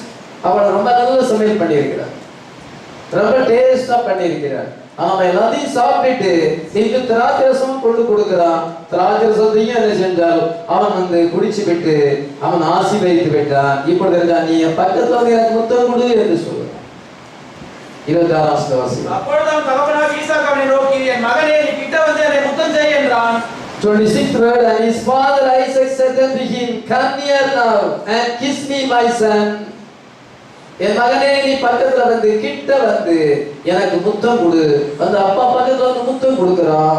அப்பா வந்து எதுனா கண்ணு தெரியாது, ஆனா மூக்கு வந்து சுவாசிக்க தெரியும். அவருக்கு வந்து வாசனை பிடிக்கும். அவன் மூக்கு அந்த பக்கத்துல ட்ரெஸ் பக்கத்துல வந்தோடனே அவருடைய மூக்கு வந்து ட்ரெஸ் பக்கத்துல வந்தோடனே அந்த வாசனையை மோந்து பார்த்துட்டாரு. ஹல்லேலூயா. அந்த வாசனையை முகர்ந்து பார்த்து அவருக்கு அனாயிண்டிங் வந்து விட்டது. ஹல்லேலூயா. கர்த்தருக்கு ஸ்தோத்திரம். ஹல்லேலூயா. அந்த வாசனையை முகர்ந்து பார்க்கும்போது 27ஆம் வசனத்தை வாசிக்கலாம். அவன் கிட்ட போய் அவனை முத்தம் செய்தான். அப்பொழுது அவனுடைய வஸ்திரங்களின் வாசனையை மோந்து, இதோ என் குமாரனுடைய வாசனை கர்த்தர் ஆசீர்வதித்த வயல்களின் வாசனை போல் இருக்கிறது. கிட்ட வந்து அவனை முத்தம் செய்தான். அப்பொழுது அவனுடைய வஸ்திரங்களின் வாசனையை மோந்து, அவனுடைய வஸ்திரத்தின் வாசனையை மோந்து பார்த்தான். மோந்து பார்க்கும்போது என் குமார், இதோ என்னுடைய குமாரனுடைய வாசனை கர்த்தர் ஆசீர்வதித்த வயல்களின் வாசனை போல் இருக்கிறது. என்னுடைய குமாரனுடைய வாசனை. See, the smell of my son is the smell of a field which the Lord had blessed. இதோ என்னுடைய குமாரனுடைய வாசனை, வஸ்திரத்தின் வாசனை சொல்ல, என்னுடைய குமாரனுடைய வாசனை, என்னுடைய மகனுடைய வாசனை கர்த்தர் ஆசீர்வதித்த வயல்வெளியின் வாசனை போல் இருக்கிறது. ஹல்லேலூயா. மாம்சத்தின் படிதான் செய்தா ஏசாவை ஆசீர்வதிக்க நினைச்சா கர்த்தர் வாய்க்க பண்ணல. ஏசா ரெபேக்காவுடைய ட்ரிக் படி வந்துட்டா. இப்பொழுது அனாயிண்டிங் வந்துடுது. ஹல்லேலூயா. இப்பொழுது அந்த ஸ்பிரிட் அனாயிண்டிங் வந்த உடனே ஆவியில இருந்து அவன் தீவிரசம் குறைக்கிறான். ஹல்லேலூயா. ஆசீர்வாதத்தை அழுகிறான். என்ன ஆசீர்வாதத்தை சொல்லுகிறான்? 28-29 வாசிக்கலாம். தேவன் உனக்கு வானத்து பனியையும் பூமியின் கொழுமையும் கொடுத்து மிகுந்த தானியத்தையும் திராட்சரசத்தையும் தந்தருவாராக. ஜனங்கள் உன்னை சேவிக்கவும் ஜாதிகள் உன்னை வணங்கவும் கடவர்கள். உன் சகோதரருக்கு எஜமானாய் இருப்பாய். உன் தாயின் பிள்ளைகளை உன்னை வணங்குவார்கள். உன்னை சபிக்கிறவர்கள் சபிக்கப்பட்டவர்களும் உன்னை ஆசீர்வதிக்கிறவர்கள் ஆசீர்வதிக்கப்பட்டவருமாய் இருப்பார் என்று சொல்கிறார். ஜாக்கபுக்கு கொடுத்த ஆசீர்வாதம். என் மகனுடைய வாசனை கர்த்தர் ஆசீர்வதித்த வயல்வெளியின் வாசனை போல் இருக்கிறது. The smell of my son is as the smell of a field which the Lord has blessed. கர்த்தர், Lord என்கிறார். கர்த்தர் வார்த்தையை உபயோகப்படுத்துகிறார். அதன் மீது தேவன் என்கிற வார்த்தையை உபயோகப்படுத்துவதை பாருங்கள். 28 தேவன் உனக்கு மனத்தின் பனி. நான் இல்லை, என்னுடைய ஆசீர்வாதம் இல்லை, God's blessing. ஹல்லேலூயா. கர்த்தர் ஆசீர்வதித்த வயல்வெளி, கர்த்தர் வந்து உனக்கு வானத்தின் பனியை கொடுப்பார். பூமியின் கொழுமையை கொடுத்து மிகுந்த தானியத்தை திராட்சரசத்தையும் தந்தருவார். plenty of corn and wine. இதோ மிகுதியான தானியத்தை திராட்சரசத்தையும் உனக்கு தருவாராக. fatness of the earth, God give thee the dew of heaven. இவ்விதமான உனக்கு ஆசீர்வாதத்தை தருவார் என்று சொல்லுகிறார். அதன் பின்பு ஜனங்கள் உன்னை சேவிப்பார்கள். உன் சகோதரன் ஜாதிகள் உன்னை வணங்க கடவர்கள். The people serve thee and the nations bow down thee. Be Lord over thy brother. உன்னுடைய சகோதரன் மேல நீ எஜமானாய் இருப்பாய். உன் தாயின் பிள்ளைகள் உன்னை வணங்குவார்கள். உன்னை சபிக்கிறவரை சபிப்பேன், உன்னை ஆசீர்வதிக்கிறவரை ஆசீர்வதிப்பேன். பாருங்க, ஆபிரகாமுக்கு சொன்ன ஆசீர்வாதம் இங்க எக்ஸ்டெண்ட் ஆகுது. ஹல்லேலூயா. நெக்ஸ்ட் ஜெனரேஷனுக்கு போகுது. உன்னை சபிக்கிறவரை சபிப்பேன், உன்னை ஆசீர்வதிக்கிறவரை ஆசீர்வதிப்பேன் என்று ஆதியாகமம் 12:3 கர்த்தர் ஆபிரகாமுக்கு சொன்ன வார்த்தை, அந்த பிளஸிங் வந்து இங்க எக்ஸ்டெண்ட் ஆகுது. இத ஜேக்கபுக்கு அது எக்ஸ்டெண்ட் ஆகுது. ஜேக்கபுடைய ஜெனரேஷனுக்கு அது போகிறது. ஆமென். மோந்து பார்க்கும் பொழுது அந்த அனாயிண்டிங் வந்துவிட்டது. ஹல்லேலூயா. நமக்கு அவர் ராச்சரி பேஸ் தந்திருக்கிறார். ஹல்லேலூயா. நம்முடைய ஜீவியத்தை மோந்து பார்க்கும் பொழுது சுகந்த வாசனையா இருக்கிறது. ஹல்லேலூயா. சாட்சியுள்ள ஜீவியம், வார்த்தைக்கேற்ற ஜீவியம். ஹல்லேலூயா. Our garment matching with the prophecy. Hallelujah. Our garment matching with the wedding supper. Hallelujah. Our garment matching with the word of God. Hallelujah. நம்முடைய வார்த்தையோடு கூட நம்முடைய வஸ்திரமானது அது மேட்ச் ஆகும் என்றால் கர்த்தர் நம்மை ஆசீர்வதிப்பார். ஆமென். அல்ல, கர்த்தர் உனக்கு என்ன செய்வார் என்றால் வானத்தின் பனியை கொடுப்பார், அந்த பூமியின் கொழுமையை கொடுப்பார். plenty of corn and wine. அதிகமான திராட்சரசத்தையும் தானியத்தையும் உனக்கு கொடுப்பார். ஜாதிகள் உனக்கு வணங்குவார்கள். தேசங்கள் உனக்கு கீழ்ப்படியும். இதோ விதமாக கர்த்தர் அவனை ஆசீர்வதித்தார் இருக்கிறோம். ஆமென். நீங்க இதெல்லாம் கவனிக்கும் பொழுது யாக்கோபில் அது நிறைவேறினதா? ஒரு இண்டிவிஜுவல் பர்சனுக்கு தான் இதோ தகப்பனார் வந்து ஆசீர்வாதத்தை கொடுக்கிறார். இந்த எல்லா ஆசீர்வாதமும் யாக்கோபு ஜீவியத்தில் நிறைவேறினதா? இல்லை. அப்படி இல்லைன்னா ஈசாக்கு சொன்ன ஆசீர்வாதம் வந்து அது ஃபால்ஸ் ப்ராபசியா இல்லை. அது சொன்ன ப்ராபசி கரெக்ட் தான். ஹல்லேலூயா. அவனுக்கு ஆசீர்வாதம் சொல்லும் பொழுது யாக்கோபுக்கு வந்து தாயின் பிள்ளைகள் இருக்காங்க, ஒரே ஒரு பையன் தான் இருக்கிறான், ஏசாதான் இருக்கிறான். தாயின் பிள்ளைகள் ப்ளூரல்ல போட்டு எந்த தேசமாவது அவனுக்கு கீழ்ப்படிஞ்சதா? எந்த ஜாதிகளையாவது அவன் ஆண்டானா? இல்லை. அப்படி இருக்கும் பொழுது அவன் ஐசக்குடைய ப்ராபசி வந்து ஃபால்ஸா? இல்ல, அது ட்ரூ. ஹல்லேலூயா. அப்படியானால் என்ன அர்த்தம்? அது அவனுக்கு மாத்திரமல்ல அவனுடைய சந்ததிக்கு சொல்லப்பட்டது. ஹல்லேலூயா. அந்த ப்ராபசி வந்து ஹண்ட்ரட்ஸ் அண்ட் ஹண்ட்ரட்ஸ் இயர்ஸ்க்கு செல்லுபடி ஆகும். ஹல்லேலூயா. இப்பவும் ஜேக்கபுக்கு சன் பிறக்கிறார்கள். ஹல்லேலூயா. இப்பவும் அவளுக்கு அந்த ஆசீர்வாதம் சொல்லணும். ஹல்லேலூயா. அந்த ஆசீர்வாதத்துக்கு அந்த ப்ராபசிக்கு முடிவே கிடையாது. ஹல்லேலூயா. அது அவனுக்கு மட்டுமல்ல அவன் சந்ததிக்கு கொடுக்கப்படுது. அவனுக்கு சொல்லும் பொழுது he was the head of that race. அந்த ரேஸுக்கு அந்த சந்ததிக்கு அவன் வந்து ஹெட்டா இருக்கிறான், தலையா இருக்கிறான். ஆனா அவன் மேல சொல்லப்படும் பொழுது அவனுக்கு மட்டுமல்ல அவன் சந்ததிக்கும். ஹல்லேலூயா. ஆபிரகாமுக்கு மட்டுமல்ல அவன் சந்ததிக்கும். ஹல்லேலூயா. அந்த சந்ததி கிறிஸ்துவே. that seed is Christ. ஹல்லேலூயா. அதனால ஜீசஸ் கிரைஸ்ட் வந்து நியூ ரேஸ் உடைய ஹெட்டா இருக்கிறார். Head of the new race. ஹல்லேலூயா. இயேசு கிறிஸ்து புதிய சந்ததியுடைய தலையாய் இருக்கிறார். வெளிப்படுத்தல் 3:14 என்ன வாசிக்கிறோம் என்றால் அவர் தேவனுடைய சிருஷ்டிக்கு ஆதியாய் இருக்கிறார். the beginning of creation. and the beginning of creation and the beginning of new creation. ஹல்லேலூயா. இயேசு கிறிஸ்து தான் நியூ கிரியேஷன் உடைய ஹெட்டா இருக்கிறார். நாம் அவருடைய சந்ததியாய் இருக்கிறோம். ஹல்லேலூயா. 7 generation. Martin Irenaeus, Columba, Luther, Wesley, Branham இந்த 7 ஜெனரேஷன் மூலமா வந்து இன்னைக்கு கடைசி கால எண்ட் டைம் பிரைட்ல வந்து அந்த ஆசீர்வாதம் நம்ம மேல வந்துட்டாங்க. ஹல்லேலூயா. இன்னைக்கு இயேசு கிறிஸ்துவின் குமாரர்கள் பிறந்து கொண்டிருக்கிறார்கள். ஹல்லேலூயா. இன்னைக்கு வார்த்தையினாலே பிள்ளைகள் பிறக்கிறார்கள். அவளுக்கு எல்லாமே அந்த ஆசீர்வாதம் சொந்தம். ஹல்லேலூயா. அது ஜேக்கபுக்கு மட்டுமல்ல அவன் சந்ததிக்கு அது கொடுக்கப்பட்டது. அவங்க ஒவ்வொருத்தரும் தன்னுடைய போஷனை பெற்றுக் கொள்கிறார்கள். இதோ ஜாதிகள் உனக்கு கீழ்ப்படியும், தேசங்களை நீ ஆளுகை செய்வாய். தாவீது வந்து ஆளுகை செய்தான். ஹல்லேலூயா. தாவீது மூலமாக அது நிறைவேறினது. ஆமென். யோசுவா அந்த தேசங்களை எல்லாத்தையும் கைப்பற்றினான். ஹல்லேலூயா. 7 ஜாதிகளை அவன் மேற்கொண்டு அந்த ஜாதிகளை அழித்து அந்த தேசத்தை கைக்கும் பொழுது யாக்கோபுக்கு சொன்னது ஜோசுவால நிறைவேறுது, யாக்கோபுக்கு சொன்னது தாவீதுல நிறைவேறுது. ஹல்லேலூயா. அதே போல தான் இயேசு கிறிஸ்துவுக்கு சொன்ன ஆசீர்வாதம் அவங்களுடைய எல்லா ஆசீர்வாதமும் இருக்கிறது. ஹல்லேலூயா. என்ன விசுவாசம்? ஜீசஸ் கிரைஸ்டுடைய எல்லா ஆசீர்வாதமும் இருக்கிறது. தேவத்துவத்தின் பரிபூரணம் எல்லாம் அவருக்குள்ளே இருக்கிறது. ஞானம், பொக்கிஷம், அறிவு என்ற பொக்கிஷங்கள் அவருக்குள்ளே இருக்கிறது. ஹல்லேலூயா. எல்லா நன்மைக்கும் ஊற்று காரணர் அவர்தான். ஹல்லேலூயா. விவாகம் அவர்தான் தான் வர வேண்டும், சுகம் அவர்தான் தான் வர வேண்டும், சால்வேஷன் அவர்தான் தான் வர வேண்டும், baptism of the Holy Ghost அவர்தான் தான் வர வேண்டும். ஹல்லேலூயா. ராப்சரிங் கிரேஸ், ஃபெய்த் எல்லாமே அங்கதான் வர வேண்டும். எல்லா நன்மைக்கும் ஊற்று காரணவர் கர்த்தராகிய இயேசு கிறிஸ்து. ஹல்லேலூயா. அவர்தான் அவருடைய சரசிலிருந்து தான் நமக்கு ஆசீர்வாதங்கள் வர வேண்டும். நம்ம அவருடைய ஜெனரேஷன் ஆகி இருப்போம். we are the 7th generation. ஹல்லேலூயா. அந்த தாவீது எத்தனை ஜெனரேஷன் தெரியல. இதற்கு ஆபிரகாம் 14th generation. அண்ணனுக்கு ஆசீர்வாதம் வந்தது. ஜோசுவா ஒருவேளை 7வது தலைமுறையா இருக்கலாம். இது அவனுக்கு அந்த ஆசீர்வாதம் வந்தது. அதே போல நம்ம ஜீசஸ் கிரைஸ்ட்ல இருந்து head of the new race. Jesus is the head of the new race. அவர் முதலாவது புது சிருஷ்டிப்பு. நாம இன்னைக்கு புது சிருஷ்டிப்பா இருக்கிறோம். அந்த blessing நம்ம மேல பாஸ் ஆகி கொண்டே இருக்கு. என்ன விசுவாசம்? என்ன இங்க இருக்கிற யாராவது இயேசு கிறிஸ்து நாமத்துல ஞானஸ்நானம் பெற்று கர்த்தருடைய வார்த்தைக்கு ஒப்பு கொடுத்தால் இயேசு கிறிஸ்துவின் மேல இருக்கிற ஆசீர்வாதம் உங்க மேலே ட்ரான்ஸ்ஃபர் ஆகும். என்ன விசுவாசம்?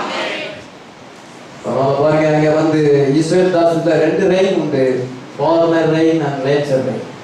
முன்மாறி பின்மாறி. இந்த முன்மாறி பின்மாறி பெய்கிறது. கான்ஸ்டன்ட் டியூ அங்கே இருக்கு. ராத்திரி பனி பெய்யுது. கோதுமைலாம் தண்ணியில் தான் வளருது. கோதுமைக்கெல்லாம் தண்ணி பாய்க்க வேண்டிய அவசியமே இல்லை. வட இந்தியாவில் போனால் கடுகு வளருது. இந்த கடலை இந்த கோதுமைலாம் தண்ணி பாய்க்கிறது இல்லை, பனியிலே வளருது. அவங்க விதைச்சிட்டு வந்துடுவாங்க, அதுக்குதான் போவாங்க. அதே மாதிரி என்னன்னா பனி கான்ஸ்டன்டா இருக்கிறது. 2 ரெயின்ஸ் இருக்கிறது, லேட்டர் ரெயின் அந்த ஃபார்மர் ரெயின். முன்மாறி பின்மாறி அந்த தேசம் செழிப்பா இருக்குது. ஹல்லேலூயா. உபாகமம் 8ஆம் அதிகாரம் 8ல இருந்து 10 வரைக்கும் வாசிக்கலாம்.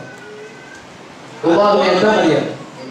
வார்கோதுமையும் திராட்சை செடிகளும் அத்தி மரங்களும் மாதுளம் செடிகளும் உள்ள தேசம், அது ஒலிவ மரங்களும் எண்ணெயும் தேனும் உள்ள தேசம், அது தாழ்ச்சி இல்லாமல் அப்பம் புசிக்கத்தக்கதும் ஒன்றும் உனக்கு குறைவுபடாதுமான தேசம், அது கல்லுகள் இரும்பா இருக்கிறதும் செம்பு வெட்டி. சரி, போதும். அந்த தேசம் தேசம் வந்து ஜாக்கப் கொடுக்கப்பட்ட ஆசீர்வாதம் பாருங்க. கோதுமை, வாற்கோதுமை, பால், பீச், பாலி, திராட்சை செடிகள், வைன், அத்திமரம், ஃபிக்ஸ், மாதுளை செடிகள், பொமக்ரேட்ஸ் and ஒலிவ மரங்கள், ஆலிவ் ஆயில் and honey. எல்லாமே அந்த தேசத்துல இருக்குது. ஹalleluya. இன்னைக்கு நம்ம ஒரு தேசத்துல வந்திருக்கிறோம். ஹalleluya. என்ன தேசம் வந்திருக்கோம்? land of the holy ghost. ஹalleluya. நம்ம டினாமினேஷன்ல இருந்து, சாபத்துல இருந்து land of holy ghost, பரிசுத்தாவி அந்த தேசத்துல வந்திருக்கிறோம். the promised land, the promised word of this hour. ஹalleluya. காலத்துக்கு கொடுக்கப்பட்ட வார்த்தையில வந்திருக்கிறோம். ஆமென். இங்க எல்லாமே இருக்குது. ஹalleluya. eat barley, wine, olive, இதெல்லாம் அங்க வந்து pomegranate, figs எல்லாமே இருக்குது. ஹalleluya. இந்த நேரத்துல செய்தில வந்து salvation, healing, prosperity, real joy, real peace, baptism of the Holy Ghost, wedding supper, millennium, new heaven, new city, Jerusalem, எல்லாமே இந்த மெசேஜ்ல இருக்குது. ஹalleluya. எல்லா ரெவலேஷன் இந்த மெசேஜ்ல இருக்குது. ஹalleluya. rapturing faith இங்க இருக்குது. ஹalleluya. எல்லாத்தையுமே நீங்க பெற்றுக்கொள்ளலாம். உங்களுடைய விசுவாசத்தை பொறுத்து ஆண்டவருக்கு எத்தனை பேருக்கு எவ்வளவு வேணாலும் கொடுக்கலாம். குறைஞ்சே போகாது. அவர்கிட்ட நம்ம வந்து காசு கொடுத்தா குறைஞ்சி போயிடும், யாருக்கா கடன் கொடுத்தா காசு குறைஞ்சு போயிடும். ஆனா இயேசு கிறிஸ்து கொடுத்தாதான் குறையவே செய்யாது. ஹalleluya. எத்தனை பேர் எவ்வளவு வேணாலும் எடுத்துக்கலாம். நமக்கு தான் விசுவாசத்தை. கடல்ல இருக்கிற மீன் பெண்ணா சொல்கிறார், 2 டிராப் தண்ணி குடிச்சால கடல்ல வந்து தண்ணி வத்தி போறது இல்லை. ஆனா மீன் என்ன நினைக்குதான், நான் நிறைய குடிச்சிட்டா கடல் வத்தி போயிட்டா என்ன பண்றது, அதனால நான் 2 டிராப் மட்டும் குடிச்சுக்கிறேன் அப்படிங்கிறான். ஃபூலிஷ். அது முட்டாள்தனமாக அப்படி சொல்லுகிறது. கடல்ல நிறைய தண்ணி இருக்குது, 2 டிராப் குடிச்சாலும் ஒன்றும் ஆக போறது இல்லை. அதே போல நம்ம வந்து அந்த ஃபிஷ்ஷா இருக்கிறோம், எவ்வளவு வேணாலும் ஆசீர்வாதத்தை பெற்றுக்கொள்ளலாம். ஹalleluya. அவங்க சமுத்திர அளவு இருக்குது. ஹalleluya. abundant blessing அவர்கிட்ட இருக்குது. ஹalleluya. அந்த தேசத்துல எல்லாமே இருக்கிறது. யாக்கோபே, உனக்கும் உன் சந்ததிக்கும் அந்த ஆசீர்வாதத்தை உனக்கு தருகிறேன். ஹalleluya. ஏனென்றால் நீ குட்லி ரெயின் என்று போட்டிருக்கிறாய். ஹalleluya.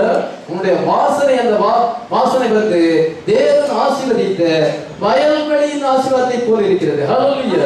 நமக்கு மில்லினியம் அப்படிதான் இருக்கும். ஹalleluya. மில்லினியம் ஸ்மெல் நம்மகிட்ட இருக்குது, வெட்டிங் சப்பர் ஸ்மெல் நம்மகிட்ட இருக்குது. ஹalleluya. நீ வெட்டிங் சப்பருக்கு நீ பாத்திரவனா இருக்கிறாய், நீ மில்லினியத்துக்கு பாத்திரவனா இருக்கிறாய். அந்த வாசனை உன்னுடைய லைஃப்ல தெரியுது. ஆமென். எத்தனை பேர் விசுவாசிக்கிறோம்? நம்ம பாருங்க, இந்த கர்த்தர் அங்கே ஆசீர்வதித்த பின்பு இப்பொழுது என்ன செய்யறாரு என்றால், அந்த ஏசா வருகிறது. ஆதியாகமம் 27:31-36 வரைக்கும் வாசிக்கிறோம். 31ஆம் வசனத்தை வாசிக்கலாம். அவனும் ருசியுள்ள பதார்த்தங்களை சமைத்து தன் தகப்பனை கொண்டு வந்து தகப்பனை நோக்கி, உம்முடைய ஆத்துமா என்னை ஆசீர்வதிக்கும்படி என் தகப்பனார் எழுந்திருந்து உம்முடைய குமாரனாகிய நான் வேட்டையாடி கொண்டு வந்ததை புசிப்பாராக என்றான். ஆசீர்வாதத்தை பெற்று விட்டு போய்விட்டான். இப்பொழுது ஏசா வருகிறான். ருசியுள்ள பதார்த்தம் வேட்டையாடி ருசியுள்ள பதார்த்தமாக சமைத்துக் கொண்டு வருகிறான். ட்ரெஸ் கரெக்ட் தான், ஹேர்ஸ் கரெக்ட், ஆர்ம்ஸ் வந்து கரெக்டாக இருக்குது, நெக்கு கரெக்டாக இருக்குது, வாய்ஸும் கரெக்டு தான். அவனுக்கு வாய்ஸ் வித்தியாசம் தான் இருக்குது. வாய்ஸும் கரெக்டு, ஹேர்ஸும் arms correct, neck correct, dress correct, சாப்பாடு அதுவும் கரெக்டு தான். எல்லாமே கரெக்ட். நான் ஒன்றே ஒன்று கரெக்ட் இல்லை. என்ன சொல்ற பார்க்கலாம், எல்லாமே கரெக்ட். ஏசா வந்து கொண்டு வரும்போது இது வந்து எல்லாமே கரெக்ட், எல்லாம் ட்ரூ, எல்லாம் ட்ரூ, ஒன்றும் ஃபால்ஸ் கிடையாது, எல்லாம் ட்ரூ தான். ஒன்றே ஒன்று மட்டும் இருக்கு, அவனுக்குள்ள அந்த seed. He was not the seed of God. Hallelujah. எல்லாமே கரெக்ட். நல்ல அருமையான சகோதரர், அருமையான சகோதரி, ரொம்ப அன்பா நமக்கு, ரொம்ப நைஸ் பிரதர், ரொம்ப நல்ல சிஸ்டர், ரொம்ப பக்தி இருக்குது, ரொம்ப பாடெல்லாம் நல்லா இருக்குது, பைபிள் படி இருக்கு, ஜெபம் இருக்கு, எல்லாமே கரெக்ட். ஒன்றே ஒன்று இல்லையே, the seed of God இல்லை. Hallelujah. அந்த gene of God உள்ள இல்லையே, அது மட்டும்தான் ஏசாவுக்கு இல்லை. எல்லாமே கரெக்ட். எது முக்கியம்? அதுதான் முக்கியம். Hallelujah. தேவனால் பிறந்த எவரும் பாவம் செய்ய மாட்டார், ஏனென்றால் அவருடைய வித்து அவருக்குள் இருக்கு. அந்த வித்து அவருக்குள் இருக்கு. 1 யோவான் 3:9 வாசிக்கலாம். தேவனால் பிறந்த எவனும் பாவம் செய்யான், ஏனெனில் அவருடைய வித்து அவனுக்குள் தரித்திருக்கிறது. அவருடைய வித்து அவருக்குள் தரித்திருக்கிறது. Hallelujah. ஆண்டவர் பிறக்கும் பொழுதே அந்த சீடை அங்கே பிளேஸ் பண்ணியிருக்கிறார். Hallelujah. அந்த சீடு இன்னும் உயிர்ப்பிக்கப்படலை, ஆனால் பிளேஸ் பண்ணியிருக்கிறார். இவன் அந்த சீடு இல்லை, தேவனுடைய வித்து அவனுக்குள் இல்லை, எல்லாமே அதே போல எல்லாமே சாப்பிட்ற மக்கள் சில ரொம்ப நைஸ் தான் இருப்பாங்க, சில ஊழியக்காரங்க ரொம்ப நல்ல ஊழியக்காரங்களா இருக்கிறாங்க, என்னை வாசல சில நல்ல ஊழியக்காரங்க இருக்கிறார்கள். ஆனால் என்ன சீலிங்லயே எப்படி இல்லைன்னு கண்டுபிடிக்கிறது? மெசேஜை கொண்டு கொடுத்து பார்ப்போம், எனக்கு இது வேண்டாம், சீடு இல்லை, பிரயோஜனம் இல்லை. நீ எவ்வளவு பத்தியா இருந்தாலும், எவ்வளவு ஊழியம் செஞ்சோம், எவ்வளவு நல்ல சுவாமம் இருந்து கூட பிரயோஜனம் இல்லை. என்னுடைய ஆர்ம்ஸ் கரெக்ட் தான், ஹேர் இருக்கிறது, நெக்ல ஹேர் இருக்கிறது, வாய்ஸும் ஏசாமி சத்தம், மூத்த மகனுடைய வாய்ஸ் தான், அந்த பதார்த்தமும் ருசியா கொண்டிருக்கிறான், வேட்டையாடி நான் எந்த பொய்யும் இல்லை, அவங்க பொய்யிருந்து இவங்க எந்த பொய்யும் இல்லை. ஆனா என்னன்னா சீடு உள்ள இல்லையே. கர்த்தர் நமக்கு கிருபையாக அந்த சீடை பிளேஸ் பண்ணியிருக்கிறார். ஹல்லேலூயா. மெசேஜ் வரும்போது நம்ம உடனே டிலீட் பண்ணோம். ஹல்லேலூயா. அதை ஏற்றுக்கொண்டோம். ஆமென். We are in the word of God. ஹல்லேலூயா. அவங்களோ வார்த்தையை புறக்கணிக்கிறார்கள், வார்த்தையை ரிசீவ் பண்ண மாட்டார்கள். இப்பொழுது ஏசா கொண்டவனை இவன் பயந்து நடுங்கிட்டான்.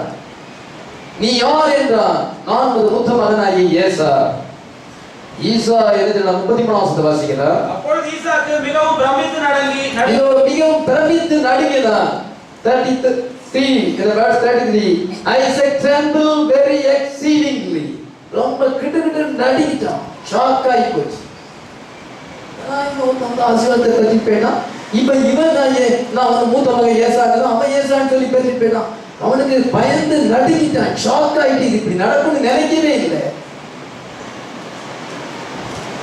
நான் வந்து எல்லாத்தையும் இப்ப வந்தது யாரு? நான் எல்லாத்தையும் சாப்பிட்டேன், அவன் எல்லாத்தையும் நான் புசித்தேன், அவன் உடம்பு எல்லாத்தையும் நான் சாப்பிட்டேன். I have eaten all before thou comest and have blessed him. He shall be blessed. அவனை ஆசீர்வதித்து விட்டான், ஆசீர்வாதமாக இருப்பான். சொன்ன ஆசீர்வாதம் அதை வந்து திரும்ப பெற முடியும். He cannot be changed.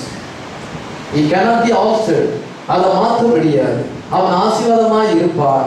உடனே அலறுதான், மிருகம் போல அலறுதான், உருண்டு பழகுகிறார். தகப்பனுடைய ஹார்ட் பிரேக் பண்ற அளவுக்கு இந்த ஏசா அலறு ஒத்த சத்தமாய் கூப்பிடுது.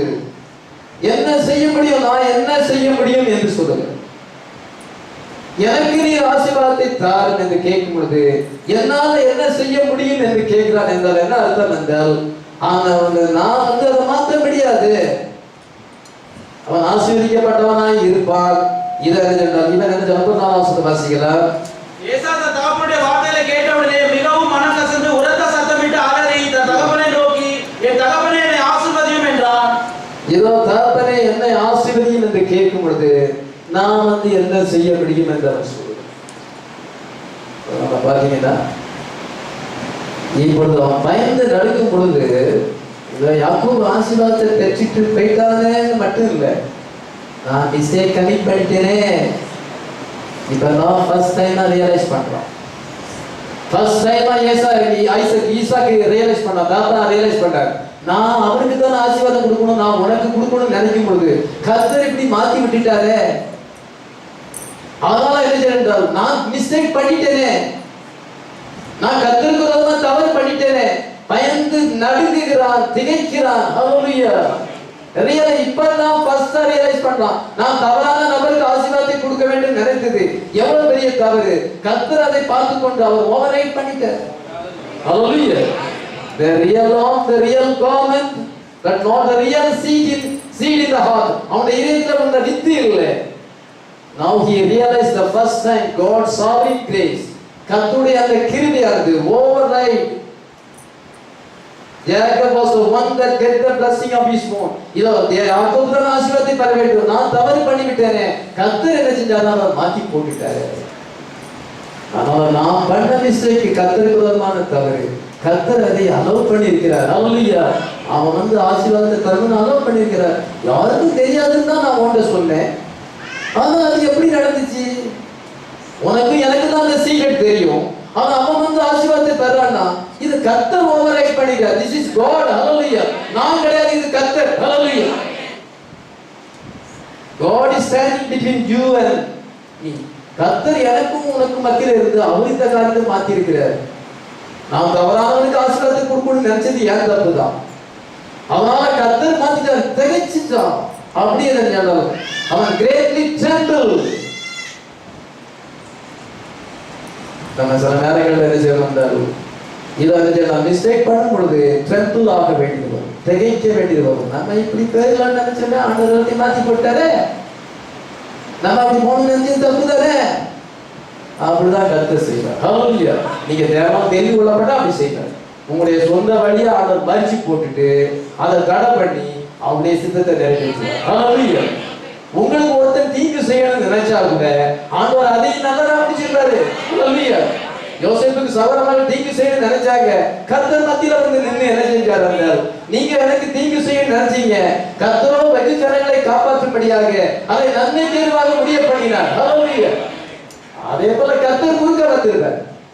கர்த்தர் ஆண்டவர் என்ன செஞ்சார், இப்படி ஒரு அலோவ் பண்ணி ஆண்டவர் என்ன செஞ்சார், இந்த சாவிங் கிரேஸ் ஆனது ஓவர் ரைட் பண்ணிவிட்டு இவருடைய ப்ரோக்ராமை ஓவர் ரைட் பண்ணிவிட்டது. ஹல்லேலூயா. எத்தனை விசுவாசிக்கிறோம்? நமக்கு விரோதமாய் எழும்புகிற ஆயுதங்களை தேவன் பாய்ச்சாதையை போக பண்ணுவார். But God said, no, this is not belong to Esau. இந்த ஆசீர்வாதம் ஏசாவுக்கு சொந்தமானதல்ல. இந்த plenty of corn, plenty of wine, இந்த former rain, later rain, இதெல்லாம் ஏசாவுக்கு கிடையாது. இதெல்லாம் சாமுவேல் மக்களுக்கு கிடையாது. predestination, election, wedding supper, millennium, இதெல்லாம் denomination people கிடையாது. நீ அவனுக்கு ஒன்று கொடுக்கணும் பாத்தீங்கன்னா, நீ சுதாமத்துக்கு பெந்தகோஸ்து மக்களுக்கு கொடுக்கணும் பாத்தீங்கன்னா, அது எப்படி? நான் வந்து குறுக்க வந்து அதை ஓவர்ரைட் பண்ணிடுறேன், அதை என்னுடைய மனவாட்டிக்கு திருப்பிடுறேன். ஏன்னா என்னுடைய சீடை நான் பிளேஸ் பண்ணியிருக்கிறேன். ஹல்லேலூயா. அவங்களோட சீடு இல்லை. ஹல்லேலூயா. இப்பொழுது ஐசக் வந்து அவன் வந்து ஐயோ அவன் ஏமாத்திட்டு வாங்கிட்டு போனானே இல்லை, நான் மிஸ்டேக் பண்ணிட்டேனே, நான் எனக்கு ஸ்பிரிச்சுவல் டிசர்ன்மென்ட் இல்லாதபடி தவறான நபருக்கு சாப்பிடுற மக்களுக்கு நான் எப்படி ஆசீர்வாதத்தை கொடுக்க முடியும்?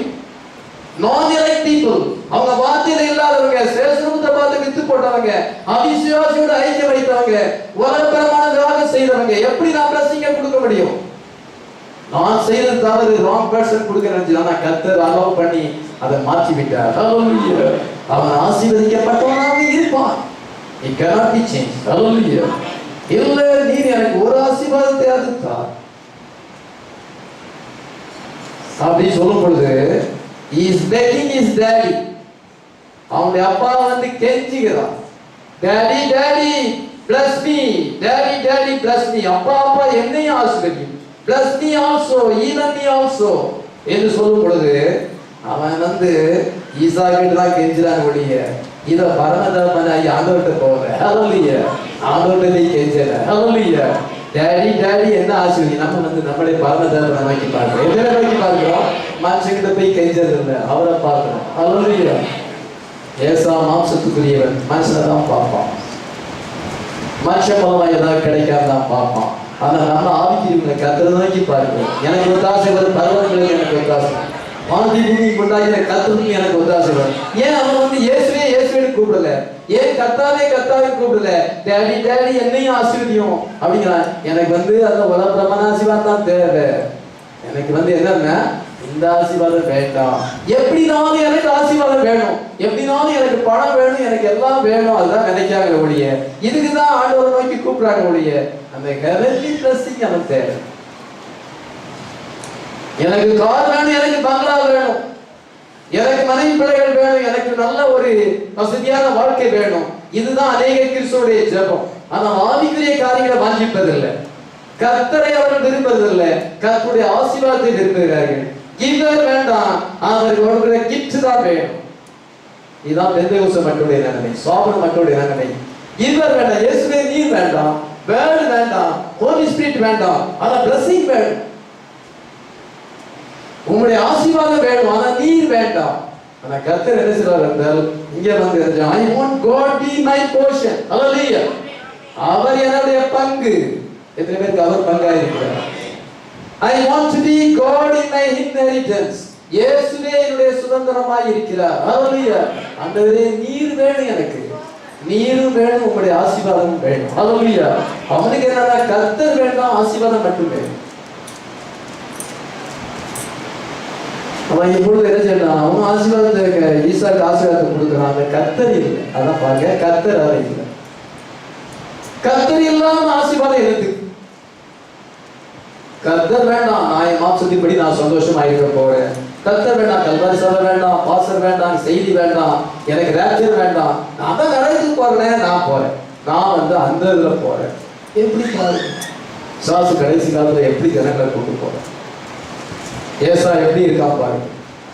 அந்த ஜேக்கப் பிளஸிங் வந்து கர்த்தர் ஆசீர்வதித்த வயல்வெளி வாசனையாக இருக்கிறது. தேவன் உனக்கு வானத்தின் பணியை தருவார். ஆனா இங்கேயும் அதே மாதிரி ஆசீர்வாதம் சொல்லியிருக்கு. ஆனா தேவன் கர்த்தரங்க இல்லை. 39:40 வாசி. அப்பொழுது அவன் தகப்பனார் ஈசாக்கு அவனுக்கு பிரதியுத்தரமாக, உன் வாசஸ்தலம் பூமியின் சாரத்தோடும் உயர வானத்தின் தினமும் பணியோடும் இருக்கும்.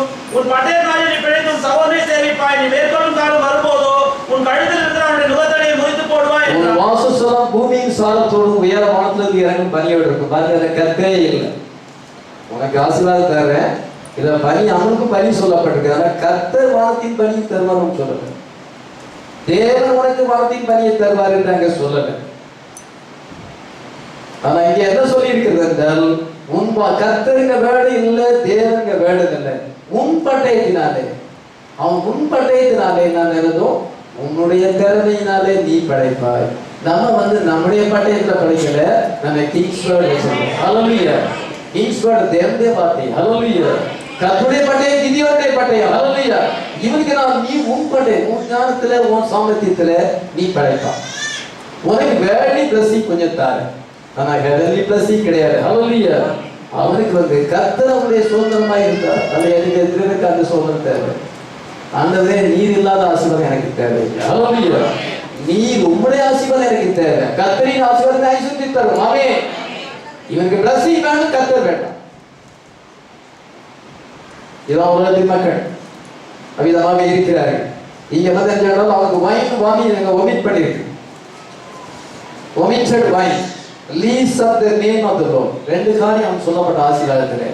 ரெண்டு காரியம் இல்லை. ஒன்று கர்த்தருடைய நாமம் அங்கே இல்லை. இரண்டாவதாக அந்த வைன் அங்கே சொல்ல, திராட்சரசம் அங்கே சொல்லப்படுது. திராட்சரசம் எது குடிக்கிறது? ரெவலேஷன். ஹல்லேலூயா. ஜனங்களுக்கு நீங்க ரெவலேஷன் தேவை. ஏசாவு ரெவலேஷன் இல்லை, வைன் இல்லை, ஸ்டிமுலேஷன் ஆஃப் ரெவலேஷன் இல்லை. ஆனா ஆண்டவர் நமக்கு தரான வைன் தந்திருக்கிறார். ஹல்லேலூயா. திராட்சரசம், wine of stimulation of revelation. ஹல்லேலூயா. எத்தனை பேர் அதை பெற்றுக் கொண்டிருக்கிறோம்? இப்பொழுது நீங்க அதை பெற்றுக் கொண்டிருக்கிறீங்க. ஆமென். Lot of wine, lot of peach and corn எல்லாமே நமக்கு தந்திருக்கிறார். ஆனால் அவருக்கு வந்து கர்த்தர் இல்ல, வைன் இல்ல, உன்னுடைய பட்டயத்தினாலே நீ ஜீவிப்பாய். ஏற்ற காலம் வரும் பொழுது நீ உன்னுடைய பட்டயத்தினாலே நீ படைத்து உன் மேல இருக்கிற அவனுடைய நுகத்தடியை நீ மேற்கொள்வாய் சொல்லும் பொழுது ஏசா சேயின் மதத்தில் இருக்கான். ஏதோ அழைக்கப்படுறாங்க. எப்பவும் வாட்ச் பண்ணிட்டே இருக்கிறாங்க. இஸ்ரவேலர்களை வாட்ச் பண்ணிட்டே இருக்காங்க. அங்க ஏதாவது பிரச்சனை வந்து அவங்க கத்தருக்கு பின்வாங்கி போயிட்டா உடனே அவன் வந்து அவங்க கூட சேர்ந்துக்கிட்டு அவங்களை விரோதிகிட்ட சேர்ந்துட்டு அவங்க வந்து பண்ணிப்பாங்க. நீ தகத்தை பார்த்து கொண்டே இருப்பா. அவன் தீக்க அடையும் பொழுது, அவன் கலவீனம் அடையும் பொழுது நீ என்ன செய்வார்கள்? அவங்களுடைய எதிரிகளோடு சேர்ந்து அவங்களை மேற்கொள்ளுவா. நான் தந்தரத்துலதான் நீ படைக்கணும். கர்த்தருடைய வார்த்தையை கொண்டு படைக்க போறதில்ல. மனுஷன் 54 மாத்திரம் அல்ல, தேவனுடைய வார்த்தை புறப்படணும். நீ உனக்கு அந்த ஜீவியம் கிடையாது. உன் தந்தரத்தை பார்த்து கொண்டிருப்பாய். சபையில ஏதாவது பிரச்சனை வருமா உடனே நம்ம சேர்ந்துக்கிடும். வேற யாராவது சண்டை வராங்களா உடனே அவங்ககிட்ட சேர்ந்துக்கிடுது. சபையில ஏதாவது நடக்குமா நம்ம பார்த்து சந்தோஷப்படலாம். அதான் ஏசா. நீ ஆப்பர்ச்சுனிட்டியை பார்த்துக்கிட்டே இருப்பா. நீ மலையில இருந்து பார்த்துக்கிட்டே இருப்பா. இதோ அவங்களுக்கு ஏதாவது பிரச்சனை வந்தா நீ அவங்களுடைய எதிராளியோட சேர்ந்து கொண்டு நீ அவங்களுக்கு தொலை கொடுப்பா, அவங்களை மேற்கொள்ளுவாய். கர்த்தருடைய பிள்ளைகள் தலைமையில் அடையும் பொழுது, பாச தலைமையில் அடையும் பொழுது பிசாசு காத்துக்கிட்டே இருக்க. இந்த சபையானது தலைமையில் அடைவதை பிசாசு காத்துக்கொண்டே இருக்கிறார்.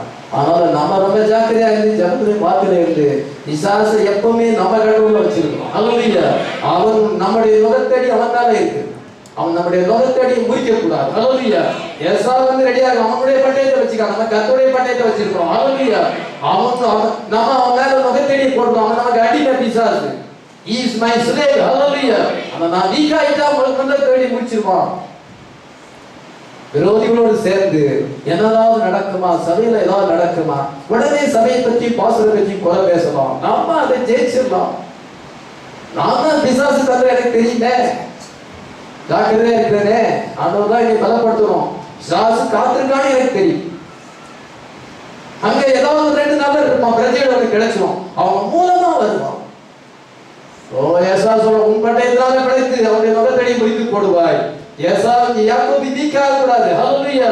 தேவனுடைய பிள்ளைகள் ஆதியில பலவீனப்படக்கூடாது. நம்ம ஸ்ட்ராங்கா இருந்தா சாசி என்னைக்கு நமக்கு அடிமை. ஹல்லேலூயா. ஏசா என்னைக்கு நமக்கு அடிமை. அவன் நம்மளை மேற்கொள்ள முடியாது. என்ன விசுவாசிக்கிறோம். ஜாக்கப் வந்து என்ன சென்றால் இங்கு நம்ம பைபிள்ல வாசிக்கும் பொழுது 32 அதிகாரம் வரும் பொழுது ஆண்டவர் அவனை இஸ்ரவேலாக மாற்றிட்டார். ஹல்லேலூயா. உன் பேர் என்ன எத்தனை என்று சொல்லுவார். ஜாக்கப். இனிமேல் உன்னுடைய பேர் யாக்கோபு என்றார்கள். இது உன் பேர் இஸ்ரவேல் என்று அழைக்கப்படும். ஹல்லேலூயா. உன்னுடைய குறைகளெல்லாம் அங்கே நீக்கி போட்டு அவனை ஆசீர்வதித்து விட்டார். ஆமென். எத்தனை விசுவாசிக்கிறோம். சொன்ன ஒரு ஸ்டோரியை சொல்லி முடிச்சிருக்கேன். நேரம் ஆகிவிட்டது. கொஞ்சம் பொறுமையாக கேளுங்க. The message of the grace என்ற செய்தியில ஸ்டோரி சொல்லுறேன். ஒரு பையன் ராஜாவின் மகனை கொலை செய்து கொண்டான். ஈட்டியால தூக்கிட்டான். அதனால அந்த கோச் வந்து அவனை தேடி கண்டுபிடிச்சு அவனை ஜெயில போட்டு அவனுக்கு சாப்பாடு கொடுக்காம அவனுக்கு ஒழுங்கா ட்ரெஸ்ஸை போடாதபடி அறையில மட்டும் துணியை வச்சுட்டு இதெல்லாம் வந்து அவங்க சாப்பிடாம ஜெயில கிடக்கிறான். இன்னும் அவனுக்கு ட்ரையல் பண்ணி கொஞ்சம் கொஞ்சமா அணுவா அவனை சாவடிக்கும். ராஜா என்ன பார்த்தாரா, அவன் என் மகனை ஏன் கொன்னான், ஒரே மகன் ராஜா. அதனால என்ன செய்யலாம், ராஜா போய் அவனை பார்க்க போனார். ஏன் அவனை கேட்கணும்னு சொல்லிட்டு பார்க்க போனார். கேட்கும் பொழுது அவன் ஒரு கூண்டுக்குள்ள அடைச்ச ஒரு மிருகம் போல கிடைக்கிறான். கண்ணெல்லாம் குழி விழுந்து கண்ணெல்லாம் குழி விழுந்து உதலெல்லாம் வெளுத்து போய் அவன் அழுது கொண்டே இருக்கிறான். ஏன் நீ வந்து என் மகனை கொண்டதுக்கு என்ன காரணம்? ஒரு காரணம் கிடையாது. அவன் மேல பொறாமப்பட்டேன். திடீர்னு எனக்குள்ள பொல்லாத ஆவி வந்து அவனை கொண்டு போட்டுட்டேன். இப்படி ஒரு தப்பு செய்யாத பையனை நான் கொண்டு போட்டேன்னு சொல்லி அதுக்காக தான் நான் வேதனைப்படுறேன் அப்படின்னு அவன் சொன்னான். ராஜா கொஞ்ச நேரம் யோசித்தார். நமக்கும் மகன் கிடையாது. இவன் தன்னுடைய தப்ப உணர்தான். நமக்கு ராஜாவுக்கு அடுத்தது நமக்கு பதிலாக இன்னொரு ராஜா யாரு, நமக்கு மகன் இல்லை, வாரிசு இல்லை. உடனே அவர் நினைச்சார், நீ உண்மையில அப்படிதான் நீ உணர்றியா? நான் அதுக்காக தான் உணர்றேன். எனக்கு தண்டனை கொடுத்தது நியாயம்தான். ராஜாவின் மகனை நான் கொண்டு போட்டேன். உடனே ராஜா என்ன சொல்றாரு, இவனுடைய ரெக்கார்ட்ஸ் எல்லாம் டிஸ்ட்ராய் பண்ணு. Come my son, destroy all the records. Wasima அவனை வந்து முதல்ல குளிப்பாட்டுங்க. And bring him up. I send down your rope for him. நான் அவனுக்கு வஸ்திரத்தை அனுப்புகிறேன். இவனுடைய ரெக்கார்ட்ஸ் இவன் மேல இருக்க குற்றப்பத்திரிகை எல்லாமே அழிச்சு போடுங்க.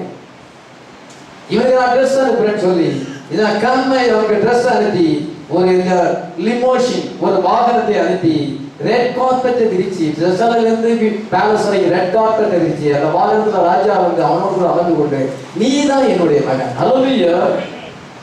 Come my son and ride home with me the palace. Put the king's robe around his shoulder. From henceforth you are my son, because he had pity, that's grace. அவன் மேல இறக்கப்பட்டு நீ வா, நீ தான் என்னுடைய மகன். ஹல்லேலூயா. இனிமேல் நீ தான் என்னுடைய மகன். என்னத்தினால? கிரேஸ். ஹல்லேலூயா. அதே போல ஜேக்கப் கார்டர் என்ன கொடுத்தார்? கிரேஸ். ஹல்லேலூயா. ஜேக்கப்ல எதை காட்டுற? கிரேஸ். ஹல்லேலூயா. அதே போல இன்னைக்கு ஆண்டவர் நமக்கு அந்த ரோபை தந்து இன்னைக்கு அவரை இயேசு கிறிஸ்துவை நம்ம கொன்று போட்டோம். சிலுவையில நம்ம தான் அரைக்கிறோம். நம்முடைய பாவங்கள் அவரை சிலுவையில் அரைக்குது. அவருடைய முகத்துல நம்ம தூக்குறோம். ஆனாலும் ஆண்டவர் என்ன மேல இறக்க வைத்து கவர்மெண்ட் அனுப்பி நீ மகன், நீ என்னுடைய பாவத்தை உணர்ந்து விட்டாய், நீ ரியலைஸ் பண்ணி விட்டாய், என்னுடைய மகன் நீ தான், நீ வா பேலஸ். ஹல்லேலூயா. இது என்னதுன்னா கிரேஸ். ஹல்லேலூயா. கிரேஸ் அதிகமாய் செய்தி. Amazing grace. நம்மளாம் ஜெபிக்கலாம்.